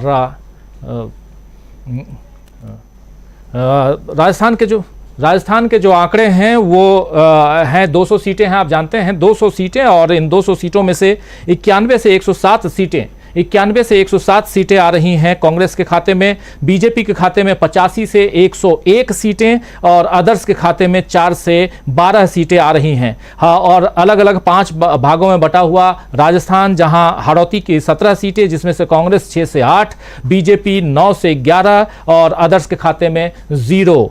मेवाड़ की 43 सीटें हैं, 43 सीट्स हैं। मेवाड़ की 43 सीट्स में से यहाँ हम देख रहे हैं कि 17 से 21 सीटें मेवाड़ में कांग्रेस के खाते में आ रही हैं, और जबकि बीजेपी के खाते में 20 से 24 सीटें आ रही हैं और अदर्स के खाते में 1 से 3 सीटें यहाँ जाती हुई दिखाई दे रही हैं। ऐसे ही शेखावटी है जहाँ 12 से 14 सीटें कांग्रेस के खाते में और 6 से 8 सीटें बीजेपी के खाते में और 0 से 2 सीटें जो हैं वो आ रही हैं अदर्स के खाते में। और ढूंढार सीट है, एरिया है जहां 58 से हाड़ौती है। ढूंढार में 81, हाड़ौती ये ज़रा गड़बड़ दिख रहा है मुझे। हाड़ौती की जगह ढूंढार लिख दिया गया है, ढूंढार की जगह हाड़ौती लिख दिया गया है। लेकिन ज़रा इन आंकड़ों को, जो ओरिजिनल आंकड़े हैं उनको आप देखें तो ये अलग अलग आंकड़े हैं। और सबसे बड़ी बात कि 200 में से 107 मैक्सिमम और 91 कांग्रेस, 91 से 107 सीटें कांग्रेस के खाते में और बीजेपी के खाते में 85 से 101, 4 से 12। जरा फटाफट आना चाहता हूं पहले डॉक्टर राकेश पाठक जी, फिर आप तमाम लोगों के बीच, और अब 5 राज्यों के आंकड़े आप लोगों के बीच में हैं। और अगर ऐसे देखा जाए तो कांग्रेस यहां 102 सीटों के साथ सरकार बनाते हुए दिखाई, 104 सीटों के साथ सरकार बनाते हुए दिखाई दे रही है। 101 सीटें चाहिए सरकार बनाने के लिए। कितनी मजबूत सरकार यहां दिखेगी आपको डॉक्टर राकेश पाठक जी? 91 से 107, 85 से 101। राजीव जी, सचिन पायलट के एपिसोड के बावजूद अगर इतनी सीटें कांग्रेस लेकर आ रही है तो ये सचमुच कांग्रेस के लिए बहुत करिश्मा होने जा रहा है। पूरे 5 साल जिस तरह से सचिन पायलट लड़ते झगड़ते रहे, अशोक गहलोत उनके खिलाफ बयान देते रहे, दोनों एक दूसरे के खिलाफ बयान देते रहे। मानेसर का जो भ्रमण हुआ, यानी सरकार गिराने में कोई कोर कसर नहीं छोड़ी सचिन पायलट ने। उसके बाद चुनौती सामने आई नए कांग्रेस अध्यक्ष के, मल्लिकार्जुन खड़गे के। उस वक्त भी अशोक गहलोत का नाम चला राष्ट्रीय अध्यक्ष के लिए। लेकिन अगर देखा जाए तो मल्लिकार्जुन खड़गे और राहुल गांधी की जोड़ी के सामने चुनाव जीतने से भी पहले, चुनाव में जाने से पहले कोई बड़ी चुनौती थी तो वो थी गहलोत और पायलट को एक साथ एक नाव में सवार करना, और उसमें वो जैसे तैसे सफल हो गए। हमने टिकटों की सूची देखी, किन किन लोगों को टिकट मिल गए। जो लोग विधायक दल की बैठक में जाने से रोक रहे थे, जो मानेसर हो आए थे सचिन पायलट के साथ, तमाम सारे बागियों को भी टिकट कांग्रेस आला कमान ने दे दिया है। उसके बाद इतने लड़ाई झगड़े के बाद अगर कांग्रेस सरकार बनाती दिख रही है तो इसकी एक वजह कांग्रेस नहीं है, खुद भारतीय जनता पार्टी, खुद मोदी शाह का नेतृत्व है, जिसने राजस्थान की एक छत्र नेता वसुंधरा राजे को हाशिए पर ले जाने की कोशिश की। खुद वसुंधरा राजे का नाम तरस गया अपना नाम देखने के लिए सूची में। उनका अपना राजघराना धौलपुर है। राजीव जी, राजा खेड़ा सीट है धौलपुर की, उसका नाम, उसके प्रत्याशी का नाम परसों रात को घोषित हुआ है। यानी मोदी शाह और बीजेपी आला कमान ने वसुंधरा राजे को पूरी तरह से दरकिनार करने की कोशिश की। सामने उनके दिया कुमारी और दूसरे विकल्प खड़े कर दिए। स्थिति ये हो गई कि वसुंधरा राजे चुनावी राजनीति से संन्यास लेने की बातें करने लगी। तो एक बड़ा कारण बीजेपी की अंदर की सिर फुटबॉल है। मोदी शाह की जोड़ी की वसुंधरा राजे के साथ चली आ रही रार है, उसके कारण जो कुछ लाभ मिलने जा रहा है वो अशोक गहलोत को मिल सकता है। एक बड़ा फैक्टर यह भी है कि अशोक गहलोत की सरकार ने जिस तरह से जनहितकारी योजनाएं लागू की हैं, जिस तरह की घोषणाएं की हैं, जिसमें खास तौर से वो जो स्वास्थ्य गारंटी वाला मामला है वो बड़ा महत्वपूर्ण है। तो मुझे लगता है वे सारे कारण मिलकर ये आंकड़ा 102 से ऊपर पहुंचा रहे हैं, जो सरकार बनाने के लिए जरूरी है। तो ये दोनों तीनों कारणों से मुझे लग रहा है सरकार बन सकती है कांग्रेस की। जी, 17 सीटें, 6 से 8 सीटें कांग्रेस के खाते में, 9 से 11 सीटें, यानी हरौती में बीजेपी थोड़ा आगे है, मेवाड़ में बीजेपी आगे दिखाई दे रही है, लेकिन शेखावटी 21 सीटें, मेवाड़ में 43 सीटें हैं जिसमें 17 से 21 सीटें कांग्रेस और 20 से 24 सीटें। बहुत नेक टू नेक फाइट हम लोग देख रहे हैं अलग अलग एरिया में। शेखावटी 21 सीटें हैं, 21 में से 12 से 14 सीटें शेखावटी में कांग्रेस के खाते में और 6 से 8 सीटों पर सिमटती हुई बीजेपी दिखाई दे रही है। जबकि ढूंढाड़ में 58 सीटें, बहुत बड़ा एरिया ढूंढाड़, यहाँ 58 सीटें, 58 सीट्स, और वहां 28 और 32 कांग्रेस के खाते में, यानी 28 से 32 सीटों के बीच में कांग्रेस आ सकती है, जबकि 24 से 28 सीटें बीजेपी की आ सकती हैं। 1 से 3 सीटें यहां अन्य के खाते में दिखाई दे रही हैं। मारवाड़ आ जाइए, मारवाड़ में 61 सीटें, 61 सीट्स इस पूरे एरिया में, जबकि 61 में से यहां भी नेक टू नेक 28 से 32 सीटें कांग्रेस और 26 से 30 सीटें बीजेपी, 2 से 4 सीटें अन्य के खाते में। और इस प्रकार आप देखिए कि राजस्थान की 200 सीटों में से 91, 91 टू 107 और बीजेपी 85 टू 101, 107 उधर और 101 इधर, या 91 और 85, 4 और 12। बहुत कांटे की टक्कर राजस्थान में, लेकिन कांटे की टक्कर के बीच यहां कांग्रेस बाजी मारती हुई। वहां कई लोग कहते भी हैं कि वहां के लोग बताते हैं कि मुख्यमंत्री के तौर पर अशोक गहलोत जो हैं उन्होंने काफ़ी अच्छा काम किया है, और कई ऐसे एरियाज़ में आप देखें, ग्रामीण क्षेत्र में देखें तो कहीं ना कहीं अशोक गहलोत के पक्ष में वहाँ माहौल दिखाई देता है। शहर और उसमें भी जो दिल्ली से सटा हुआ एरिया है उधर भले बीजेपी की बात करने वाले लोग सुनाई ज़रूर पड़ेंगे। आना चाहता हूँ एक एक करके, डॉक्टर राकेश पाठक जी ने अभी अपनी बात रखी है, ज़रा आना चाहता हूँ प्रोफेसर अखिल स्वामी जी, एक बार आपके पास फिर से ये आंकड़े आ गए हैं। आप अपने अंदाज में जो बातें कर रहे थे 3 राज्यों के, अब 3 नहीं बल्कि 4 राज्य आपके सामने हैं और सामने राजस्थान है, इसको लेके क्या कहेंगे? देखिए, मैं फिर सहमत नहीं हूं। देखिए, एक चीज का ध्यान शायद हम लोग देना भूल गए कि भारतीय जनता पार्टी के चाणक्य, जो कहे जाते हैं चाणक्य, जब 5 विधानसभा के चुनाव सिर पे हैं तो बिहार टूर पे चले गए। इस इंडिकेटर को जरा पढ़ने का प्रयास करें। मोदी जी जो जा ही नहीं रहे थे, अमित शाह जी भी बिहार के दौरे पे हैं। बिहार जहां पे चुनाव नहीं है, इसका मतलब क्या होता है? दूसरी बात आप ये देखिए कि आप हवन कभी आपने किया होगा या हवन में कभी आप बैठे होंगे। हवन के अंदर जब आग बहुत ज्यादा प्रज्वलित हो जाती है, बहुत ज्यादा तेजी पकड़ लेती है, और जब वो आग बुझती है तो उसके बाद धीरे धीरे आग जो है कम हो जाती है और उसके बाद बिल्कुल छोटी छोटी चिंगारियां बसती हैं। आप भारतीय सामाजिक परिवेश को पढ़िए। 2014 और 2019 में ये जो हवन के अंदर की आग थी, इसमें बड़ी बड़ी लपटें उठ रही थी, और उस समय अगर कांग्रेस को 100 सीटें मिली थी, आज वो आग आपको दिखाई नहीं पड़ती।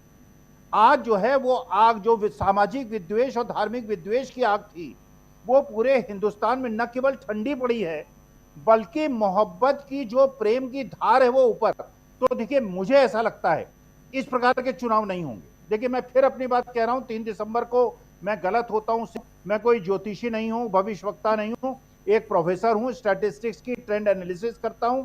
मुझे लगता है इस प्रकार की कांटे की टक्कर नहीं होगी, लैंडस्लाइड विक्ट्री होगी, एक प्रकार की विक्ट्री होगी और कांग्रेस को 115 सीटें राजस्थान में मिलेंगी। सीटें हमारे आंकड़े के हिसाब से इसमें 8 सीटें मैक्सिमम में जोड़ दीजिए, 107 मैक्सिमम और मिनिमम 91 है, और इन दोनों का मीन निकालें आप तो कहीं ना कहीं 104 सीटें दिखाई दे रही हैं, और 104 में भी आप वहां 11 सीटें जोड़ दीजिए स्वामी जी की तरफ से, और सरकार, स्थिर सरकार बनाइए। वो ये उनकी वहाँ की जनता तय करेगी ज़रूर। और लेकिन बहुत इंपॉर्टेंट बात यहाँ रख रहे थे स्वामी जी, जरा आना चाहता हूँ इधर। शकील अख्तर साहब, राजस्थान को बहुत नज़दीक से आप देखे हैं, समझे हैं, आप रहे हैं वहाँ पे, जाना है आपने उस पूरे प्रदेश को। अलग अलग पार्ट के हिसाब से कौन सा एरिया अशोक गहलोत, सचिन पायलट, इन सब को अगर देखा जाए, दोनों की लीडरशिप को देखा जाए, बहुत मजबूत दिखाई देता है आपको? शहरी, ग्रामीण, उसके अलावा अलग अलग पार्ट, हड़ौती, शेखावती, ये सब जितने हैं, ढूंढार, इन सब को सारी चीज़ें आपके सामने रख चुके हैं। देखिए, राजस्थान के बारे में सबसे पहले तो हम एक बात कहना चाहेंगे कि वहाँ जो मुकाबला है 2 कमज़ोर टीमों के बीच में है। दोनों जो हैं अपने अपने आंतरिक गुटबाजी से बुरी तरह जूझ रही हैं, इसलिए दोनों में से जो कम गलती करेगा वो थोड़ा ज़्यादा सीटें ले आएगा। इसलिए आपका जो ओपिनियन पोल है राजस्थान के बारे में, हमें वो काफ़ी सटीक लगता है। हमें लगता है कि इसी के आसपास जो है रहने वाला है। क्यों? क्योंकि कांग्रेस ने अशोक गहलोत और सचिन पायलट के झगड़े का कोई ठीक से सॉल्यूशन समय रहते निकाला नहीं, मगर अब लग रहा है कि दोनों साथ मिलकर चुनाव लड़ रहे हैं और कोई ऐसा विरोध दिख नहीं रहा है। लेकिन बीजेपी के अंदर अभी भी वसुंधरा राजे जो हैं, वो अपना जो केंद्रीय नेतृत्व है उसकी कोई बात सुनने और मानने को तैयार नहीं है। वो उसी ज़ोर शोर से प्रचार कर रही हैं जिसके लिए उन्हें शायद मना किया गया है कि आप भी एक दूसरे कैंडिडेट की तरह हैं, लेकिन वो कैंडिडेट की तरह नहीं, एक नेता के तौर पर वहाँ पे अपने आप को इम्पोज कर रही हैं। तो राजस्थान का जो हमने कहा कि जैसे एक उदाहरण के तौर पे कि 2 कमज़ोर टीमों के बीच मुकाबला है, इसी तरह हम छत्तीसगढ़ के बारे में कहते हैं कि वहाँ 2 मजबूत टीमों के बीच मुकाबला है।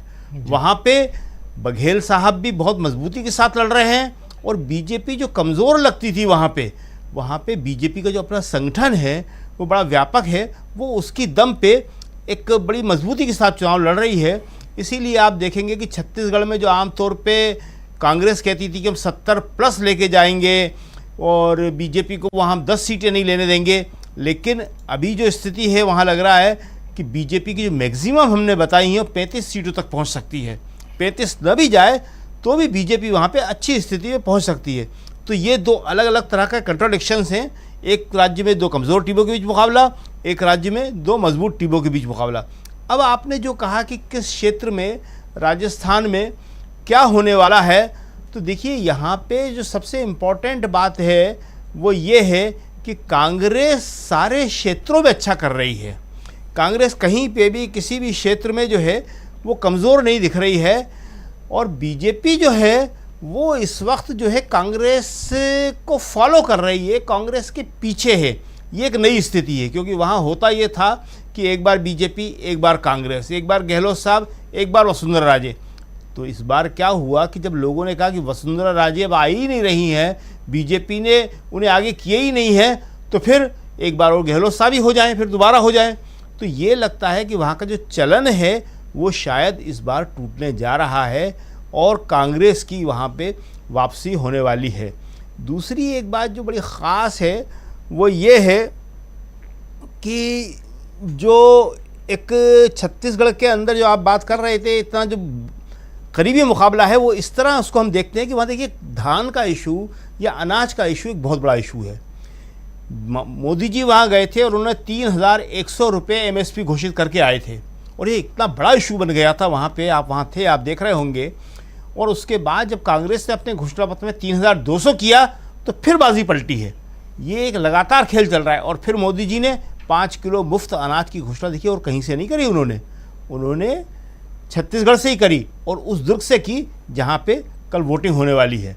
और जो सीटें हैं वहाँ पे 12 बस्तर संभाग के अंदर, उनमें से 11 जो हैं आदिवासियों के लिए आरक्षित सीटें हैं, वहाँ पे ज़्यादातर लोग जो है उन 20 सीटों में लाभार्थी हैं। एक बहुत ही बड़ा दांव खेला है मोदी जी ने। अब उसका क्या परिणाम होगा क्या नहीं होगा ये तो कहना मुश्किल है, मगर ये जो आपके आंकड़े बता रहे हैं ये बिल्कुल सही बता रहे हैं कि कांग्रेस अपना पूरा जोर लगाने के बाद भी अभी तक 60 के पास ही पहुंच रही है, उससे आगे नहीं जा पा रही है, और ये शायद हमें लगता है कि हकीकत है।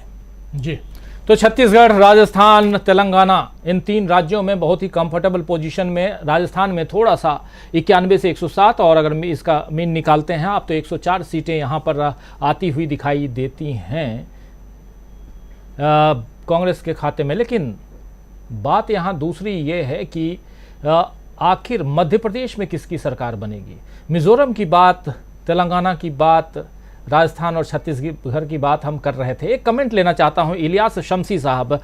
शमसी साहब, इन चारों राज्यों के आंकड़ों को आप, ओपिनियन पोल को आप देख करके क्या कुछ आपके जहन में आ रहा है, क्या कुछ परिवर्तन नजर आता हुआ दिखाई दे रहा है? 5 राज्यों में आज की तारीख में 5 में से 4 हम यहाँ रख चुके हैं आंकड़े।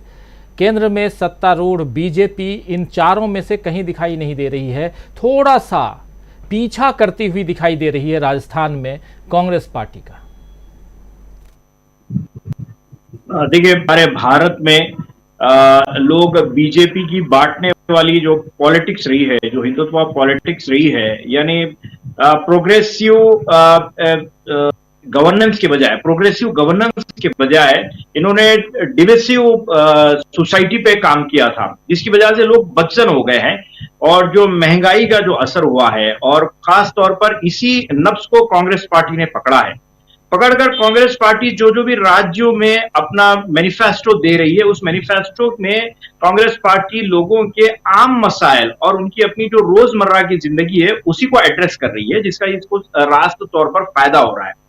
तो मैं ये समझता हूं कि ये सेमीफाइनल्स हमारे चल रहे हैं, और 2024 जो जनरल इलेक्शंस रहेंगे ये फाइनल रहेंगे। तो इसके लिए एक मॉडल सेट किया जा रहा है, और ये अगर मॉडल सक्सेसफुल हो जाता है तो बस यही मॉडल पे हो सकता है कि आने वाले जनरल इलेक्शंस भी लड़े जाएंगे। जी,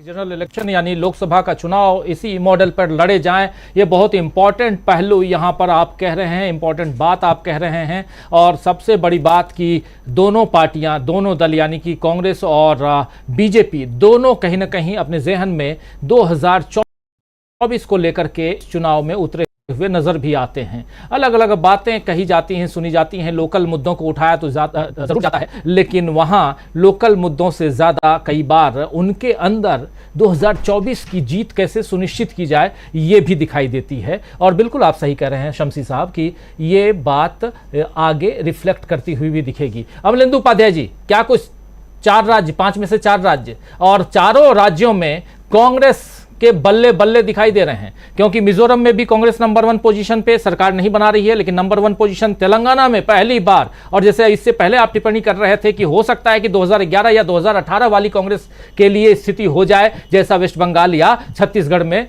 हुआ था, या अभी ये तेलंगाना और छत्तीसगढ़ में कांग्रेस पार्टी कहती है अब की बार 75 के पार, लेकिन 75 के पार तो नहीं, लेकिन वहां वो कंफर्टेबल रूप से सरकार बनाती हुई दिखाई दे रही है। सरकार कांग्रेस की लौट रही है छत्तीसगढ़ में, और ऐसे ही लौटती हुई सरकार दिखाई दे रही है राजस्थान में, लेकिन टक्कर राजस्थान में कांटे की है। बिल्कुल राजीव जी, देखिए जहां तक छत्तीसगढ़ का सवाल है, मुझे लगता है कि जो कांग्रेस नारा दे रही है 75 पार का, पता नहीं वो कितना सही है कितना है, लेकिन मैं पिछले चुनाव से एक चीज समझ सकता हूं कि पिछले चुनाव में अजीत जोगी की पार्टी और बीएसपी का गठबंधन था, और उसने काफी कुछ नुकसान वहां कांग्रेस को पहुंचाया था। उसके बावजूद जो है कांग्रेस वो इस 70-71 सीटें लेकर के आई थी। अब इस परिस्थिति में वहां बीएसपी कितना नुकसान पहुंचा रही है कांग्रेस को, ये चीज है, और जो दूसरी छोटी छोटी पार्टियां बनी है वो कितना कांग्रेस को नुकसान पहुंचा रही है, वो देखने वाली चीज है। अगर उस तरीके का नुकसान नहीं पहुंच रहा है तो ये 75 वाली बात भी हो सकती है, लेकिन चूंकि अभी जिस तरीके से बीजेपी ने वहां मजबूती के साथ लड़ना शुरू किया, तो ये भी हो सकता है कि 60 पे ही जाके वहां रुक जाए। जो सबसे बड़ी बात राजीव जी मैं देख रहा हूं राजस्थान को लेकर के, अगर हमारा जो ओपिनियन पोल है उसकी अगर पहली संख्याएं ले, यानी कांग्रेस को 91 पे दे दिया जाए और बीजेपी 85 पे दे दिया है, अब अगर ये मान लीजिए परिणाम में परिवर्तित हो जाता है, मुझे लगता है तब भी भारतीय जनता पार्टी की सरकार राजस्थान में नहीं बनेगी, और उसके पीछे कहने का मेरा अपना तर्क है। और अगर मान लीजिए ये 107 और 101 अगर होता है तो भी भारतीय जनता पार्टी की सरकार नहीं बनती है, तो राजस्थान में भारतीय जनता पार्टी की सरकार बनती हुई मैं नहीं देख रहा हूं इस समय जो परिस्थितियों का ओपिनियन पोल है उसके हिसाब से भी। क्योंकि भारतीय जनता पार्टी ने जिस तरीके से वसुंधरा या सिंधिया के साथ जो व्यवहार किया है, उसके बाद अगर भारतीय जनता पार्टी ये चाहे भी कि वो जोड़ तोड़ के राजस्थान में कोई सरकार बना लेगी तो वो बनने वाली नहीं है। तो इसलिए मुझे लगता है कि भारतीय जनता पार्टी को राजस्थान से भी नहीं करनी चाहिए, जिसको वहां उससे सबसे ज्यादा उम्मीद थी राजीव जी। तो कुल मिला के अभी तक जो हमारे ओपिनियन पोल अभी तक के जो आंकड़े हैं, मुझे लगता है ये काफी कुछ सत्यता के नजदीक है राजीव। कुछ सत्यता के नज़दीक है। एक करेक्शन करना चाहता हूं, हमारे एक दर्शक ने भी और जरा मैं भी चर्चा के दौरान कुछ गलतियां कर देता हूं। ये 91 और 107 का मीन 99 होता है, मैं 104 कह रहा था, तो माफ़ी चाहूँगा। और हमारे एक साथी ने इसको करेक्ट किया है, तो बहुत बहुत शुक्रिया अदा करना चाहता हूँ कि आपने इसे करेक्ट किया। 99 के आंकड़े में पिछली बार भी उलझ के रह गई थी कांग्रेस पार्टी, लेकिन 1 सीटें और आ गई थी। उसके बाद बीएसपी ने, यहाँ राजस्थान की बात कर रहा हूँ, और बीएसपी ने अपनी तरफ से 6 सीटें जो थी वो दे दी थी, यानी कि बीएसपी के 6 के 6 आ गए थे इधर, और बहुत कंफर्टेबल पोजीशन में अशोक गहलोत ने अपनी सरकार बना ली थी। क्या इस बार भी उतने कंफर्टेबल पोजीशन में अशोक गहलोत हैं? क्या ये जो आंकड़े इतने समय के जो चलते आ रहे हैं, वो आंकड़े जो अभी तक हम देखते आए हैं, उन आंकड़ों के आधार पर क्या अशोक गहलोत और सचिन पायलट दोनों एक साथ गलबहियां करते हुए दिखाई देंगे, या दोनों की राहें अलग अलग होंगी? तो बहुत कुछ होगा आने वाले समय में, उस पर हम चर्चा करेंगे। लेकिन अब जल्दी से आगे बढ़ना चाहते हैं, आगे बढ़ें, क्योंकि हमारे साथी विजय शुक्ला जी भी हैं और वो भी, उनके विचारों को भी सुनेंगे हम।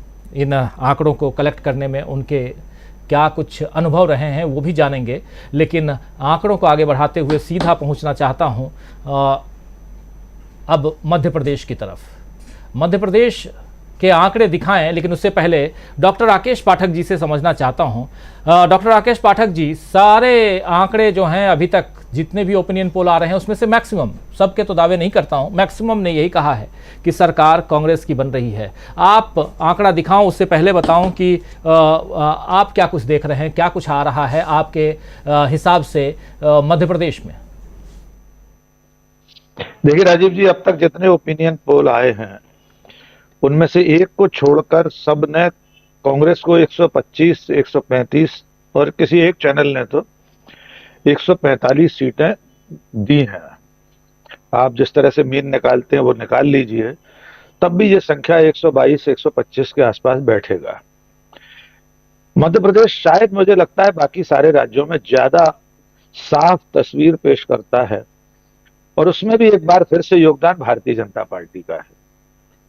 केंद्रीय नेतृत्व ने जिस तरह शिवराज सिंह चौहान के साथ बर्ताव किया, जिस तरह उन्हें हाशिए पर पटक कर रखा, अब तक चौथी सूची तक उन्हें अपने नाम की प्रतीक्षा करनी पड़ी। सामने 10 और प्रत्याशी खड़े कर दिए गए मुख्यमंत्री पद के दावेदार। और शायद विजय जी ने जो कल के वीडियो का जिक्र किया, उन्होंने शायद समाहित किया है उसे, तो कल जो नरेंद्र सिंह तोमर केंद्रीय मंत्री हैं, उनके सुपुत्र का जो वीडियो आया है, हम नहीं जानते उसकी सच्चाई क्या है, लेकिन किसी भी राज्य के चलते चुनाव में एक ऐसा नेता जो चुनाव अभियान समिति का संयोजक है, नरेंद्र सिंह तोमर मध्य प्रदेश की चुनाव अभियान समिति के संयोजक हैं, दोनों बार से नरेंद्र सरकार में मंत्री हैं, और वे विधानसभा चुनाव भी लड़ रहे हैं। उनके सुपुत्र का वीडियो आ जाए जिसमें 100 करोड़ तक की बात हो। आज भोपाल में सुप्रिया श्रीनेत, जो कांग्रेस के सोशल मीडिया सेल की चेयरपर्सन है, उन्होंने प्रेस कॉन्फ्रेंस भी की है, नरेंद्र सिंह तोमर के इस्तीफे की मांग की है। तो भारतीय जनता पार्टी अपने अंतर विरोधों से ही इतनी घिरी हुई है कि ये चुनाव उसके लिए बहुत कठिन होने वाला है। दूसरी तरफ कांग्रेस है, जिसके साथ जनता की एक सहानुभूति तो ये है ही कि हमने 2018 में 5 साल के लिए इन्हें चुना था, लेकिन ज्योतिरादित्य सिंधिया के दल बदल के कारण कमलनाथ को और कांग्रेस को पूरा समय नहीं मिला काम करने का। भ्रष्टाचार का एक बहुत बड़ा मुद्दा मध्य प्रदेश में विकराल रूप धारण किए हुए है ही। तो सब मिलाकर जो सीन बनता है वो भारतीय जनता पार्टी के लिए कठिन से कठिनतर होता जा रहा है। और ये ऐसे भी समझिए कि जब चुनाव की बेला आई तो हमारा 200 पार, अब की बार 200 पार की बात कर रहे थे, फिर 150 पार पर आए, और अब स्थिति यह है कि संख्या की कोई बात ही नहीं करता बीजेपी का नेता। मुख्यमंत्री कौन होगा इस सवाल पर कोई जवाब नहीं देता।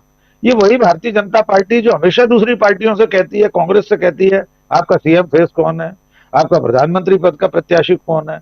वो जिस राज्य में चौथी बार का मुख्यमंत्री शिवराज सिंह चौहान है उसका नाम घोषित नहीं कर पा रही, उसे आगे नहीं बढ़ा रही, क्योंकि पार्टी को लग रहा है उनके प्रति जो सत्ता विरोधी रुझान है, एंटी इनकम्बेंसी है, उसके कारण हार सकते हैं। तो ये सारे कुल मिलाकर जो कारण बन रहे हैं, उससे मुझे लगता है कि तमाम प्रयासों के बावजूद अमित शाह और नरेंद्र मोदी बीच में विड्रॉ कर रहे थे मध्य प्रदेश से। अभी शायद अखिल सर ने कहा था कि वे तो वहां बिहार में कहीं रैली कर रहे थे, कल हरियाणा में यात्रा को निकाल रहे थे अमित शाह, दिल्ली में कौन सी अमृत कलश यात्रा निकाल रहे थे, और मध्य प्रदेश को भूले बैठे थे। अब शिवपुरी में एक नुक्कड़ सभा की है उन्होंने। कुल मिलाकर पार्टी नेतृत्व ये समझ चुका है कि मध्य प्रदेश भी उसके लिए वाटरलू होने जा रहा है। मुझे नहीं मालूम शुक्ला जी के आंकड़े अभी थोड़ी देर बाद, 1 मिनट बाद क्या आएंगे, लेकिन मेरा मानना यह है कि कांग्रेस यहाँ बहुत बढ़त लिए हुए है। जी राजीव जी। बहुत बढ़त लिए हुए हैं यहां, मतलब मध्य प्रदेश की चर्चा हम कर रहे थे। मध्य प्रदेश से हमारे साथ ही भोपाल से डॉक्टर राकेश पाठक जी जुड़े हुए हैं, जो अपनी बात, अपने विचार रख रहे थे, और सबसे महत्वपूर्ण कि आखिर मध्य प्रदेश में किसकी सरकार बनने जा रही है। हम अपने आंकड़े को आप तक लेकर आए हैं, लेकिन उससे पहले हम आप तक ये बात रख रहे थे कि अभी तक, और आप याद कीजिए कि शुरुआत जब हमने इस ओपिनियन पोल की थी तो सबसे पहला सवाल मैंने स्वामी जी से पूछा था कि बीजेपी के लिए कौन सा राज्य सबसे आसान दिखाई दे रहा है, और अमलेंदु उपाध्याय जी से पूछा था कि कांग्रेस के लिए कौन सा राज्य आसान दिखाई दे रहा है। लेकिन अभी डॉक्टर राकेश पाठक जी ने उसका जवाब दे दिया है, खासकर अमलेंदु उपाध्याय जी से जो पूछा गया सवाल था जिसमें उन्होंने छत्तीसगढ़ का नाम लिया था, लेकिन सबसे आसान क्या मध्य प्रदेश है? एक बड़ा सवाल है, लेकिन इसका जवाब आपको स्क्रीन पर तुरंत लेकर हम आते हैं। जरा लेकर आइए आंकड़ों को, मध्य प्रदेश के आंकड़ों को, और बताइए कि क्या कुछ है इन आंकड़ों में। मध्य प्रदेश के आंकड़े क्या कुछ बताते हैं। और देखिए स्क्रीन पर मध्य प्रदेश के आंकड़े, और आप उसको देख रहे हैं कि कांग्रेस यहां पर 124 से 138 सीटें लेकर आती हुई दिखाई दे रही है। कांग्रेस पार्टी 124 से 138, 124 टू 138, और बीजेपी 80 टू 94, 80 से 94 सीट बीजेपी, और अन्य के खाते में 6 से 18 सीटें जाती हुई दिखाई दे रही हैं अन्य के खाते में। और सबसे बड़ी बात कि यहां पर कांग्रेस पूर्ण बहुमत की सरकार बना रही है। इसके अलावा अलग अलग क्षेत्रों को अगर आप देखें तो मालवा निमाड़ की 66 सीटें हैं, 66 में से 66 सीट्स, इसमें से 36 यानी 36 टू 40 सीट्स कांग्रेस के खाते में, 23 टू 27 सीट्स बीजेपी के खाते में, और 2 टू 4 सीट्स यहां अदर्स के खाते में। जबकि महाकौशल जो अगर कहें जिसका मुख्यालय के रूप में देखा जाए तो जबलपुर, और यहां पर 38 सीटें हैं महाकौशल में, और यहां 24 से 26 सीटें आती हुई कांग्रेस को, 10 से 12 सीटें, यानी महाकौशल भी गया इनके हाथ से, ऐसा दिख रहा है बीजेपी के हाथ से, 10 से 12 सीटें। और ऐसे ही बुंदेलखंड 26 सीटें, 16 से 18। बुंदेलखंड कभी बीजेपी के लिए मजबूत किला होता था, लेकिन इस बार बुंदेलखंड दिखाई दे रहा है कि 16 से 18 सीटें कांग्रेस और 6 से 8 सीटें बीजेपी, यहां भी अंतर साफ दिखाई दे रहा है। इसके अलावा ग्वालियर चंबल देखिए 34 सीटें हैं, जहां 23 से 25 सीटें, यानी 24 इनका मीन निकालें तो 23 से 25 सीटें कांग्रेस के खाते में, और 14 से 16 सीटें आती हुई यहां दिख रही हैं बीजेपी के खाते में, 1 से 3 सीट यहां अन्य के खाते में। विंध्य का प्रदेश, जो विंध्य एरिया जो है, बघेलखंड जिसको भी कहते हैं, ये 30 सीटें हैं, और यहां पर 12 से 14 सीटें कांग्रेस को, और 14 से 16 सीटें बीजेपी को। यहां बीजेपी को थोड़ी सी बढ़त। मध्य भोपाल जो है वहां पर बीजेपी को अच्छी बढ़त है, हमेशा ही रहती है, 20 से 22 सीटें बीजेपी के खाते में, और 13 से 15 सीटें कांग्रेस के खाते में। और इस प्रकार मध्य प्रदेश में 124 से 138 सीटों के साथ बहुत ही आसानी से, आराम से कांग्रेस सरकार बनाती हुई दिखाई दे रही है। यहां भी एक बार चूंकि फिर से ओपनिंग कमेंट लिया था डॉक्टर राकेश पाठक जी से, उन्हीं के पास सबसे पहले आना चाहता हूं, फिर इस पर तमाम साथियों से चर्चा चाहता हूं। जल्दी करके हम समापन की ओर बढ़ेंगे, और आप जानते हैं कि 7 बजे से न्यूज़ पॉइंट भी करना है, और उसमें भी इन विषयों पे हम चर्चा करेंगे। लेकिन डॉक्टर राकेश पाठक साहब, अब ये आंकड़े आपके सामने हैं, क्या कहेंगे आप? देखिए, आंकड़े वही तस्वीर पेश कर रहे हैं जो मैंने अपने शुरुआती कमेंट में कहा। खास तौर पर जो अंचलवार आपने विवरण दिया है शुक्ला जी ने, वो बहुत सटीक दिखाई देता है। पिछली बार कांग्रेस का जो गड्ढा था वो था विंध्य, वहां राहुल भैया अजय सिंह, राहुल भैया अर्जुन सिंह के सुपुत्र, वे भी चुनाव हार गए थे।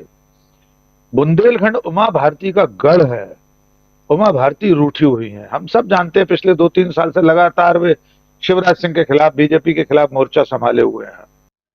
नरेंद्र मोदी ने जब अभी महिला आरक्षण बिल पास कराया लोकसभा में, प्रधानमंत्री जी ने, तब भी उनका बयान सरकार को चेताने वाला था कि अगर इसमें से ओबीसी आरक्षण नहीं हुआ तो मैं इसे पारित नहीं होने दूंगी। और अब जब वे हिमालय चली गई हैं रूठ कर चिंतन मनन करने, उसका प्रभाव इन आंकड़ों में दिखाई दे रहा है, क्योंकि बुंदेलखंड में भी कांग्रेस बढ़त देती दिख रही है। एक सबसे महत्वपूर्ण जो गढ़ है बीजेपी का, वो है भोपाल और मध्य भारत। ये हमेशा से जनसंघ के समय से राष्ट्रीय स्वयंसेवक संघ का गढ़ रहा है। ये राष्ट्रीय स्वयंसेवक संघ की एक तरह से पाठशाला है। दूसरा हम मान सकते हैं मालवा।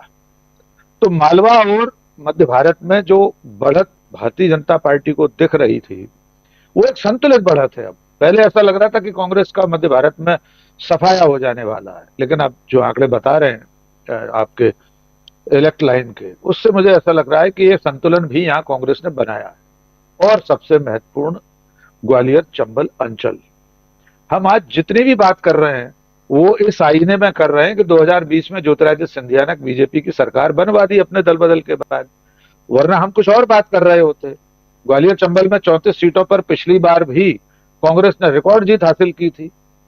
सबसे बड़ी बात यह है कि उपचुनाव में भी ज्योतिरादित्य सिंधिया बीजेपी में, फिर भी बीजेपी को नहीं जिता पाए थे। ग्वालियर की दोनों सीटें, ग्वालियर जिले की, शहर की दोनों सीटें, डबरा और ग्वालियर पूर्व, भारतीय जनता पार्टी हार गई थी सिंधिया के होते हुए।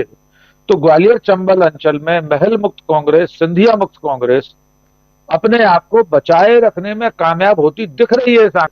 अगर ये आंकड़े रहते हैं तो ये ज्योतिरादित्य सिंधिया के लिए भी बहुत बड़ा झटका होगा, क्योंकि जब वे कांग्रेस में थे तब भी इतनी सीटें आई थी, और जब वे बीजेपी में आ गए तो कायदे से तो कांग्रेस का बड़ा नुकसान होना चाहिए, वो नुकसान नहीं हो रहा। तो ये नुकसान व्यक्तिगत रूप से ज्योतिरादित्य सिंधिया का भी होगा। तो मुझे लगता है ये जो मध्य प्रदेश का पूरा सिनेरियो है, ये आंकड़े बहुत कुछ ठीक हैं। मैंने भी अपने शुरुआती कमेंट में आपसे 125 से 135 कहा था, 124 से 138 आप दिखा रहे हैं, और जितने भी हैं उन सब का भी बीच का आंकड़ा निकाल लें तो इसके आसपास ही बैठेगा। बाकी 3 दिसंबर को देखने को आप मिलेगा हम सबको। जी राजीव जी। बिल्कुल, आंकड़े ओपिनियन पोल के ऊपर नीचे भले हो सकते हैं, लेकिन इससे एक अनुमान लगाया जा सकता है कि आखिर ये चुनाव किस दिशा में जा रहा है। ये 5 राज्यों के चुनाव के नतीजे चुनाव के नतीजे तो आएंगे 3 तारीख को, लेकिन ओपिनियन पोल के जो नतीजे हैं वो आप तक हम पहुंचा रहे हैं। यानी ओपिनियन पोल, हमारा सर्वे क्या कुछ कह रहा है, ये हम आप तक पहुंचा रहे हैं, और 5 राज्यों के आंकड़े आपके सामने हैं। पहले विजय शुक्ला जी आपके पास आना चाहता हूं। मध्य प्रदेश के आंकड़े क्या कुछ कहते हैं, ये तो हम तमाम अपने साथियों से इस पर बात करेंगे, लेकिन इन आंकड़ों को कलेक्ट करते समय आपके अनुभव ज़रूर मैं चाहता हूं सुनना कि अलग अलग एरिया में मालवा निमाड़ से लेकर चंबल तक क्या कुछ लोगों की प्रतिक्रिया थी, वो बहुत इंपॉर्टेंट होती है।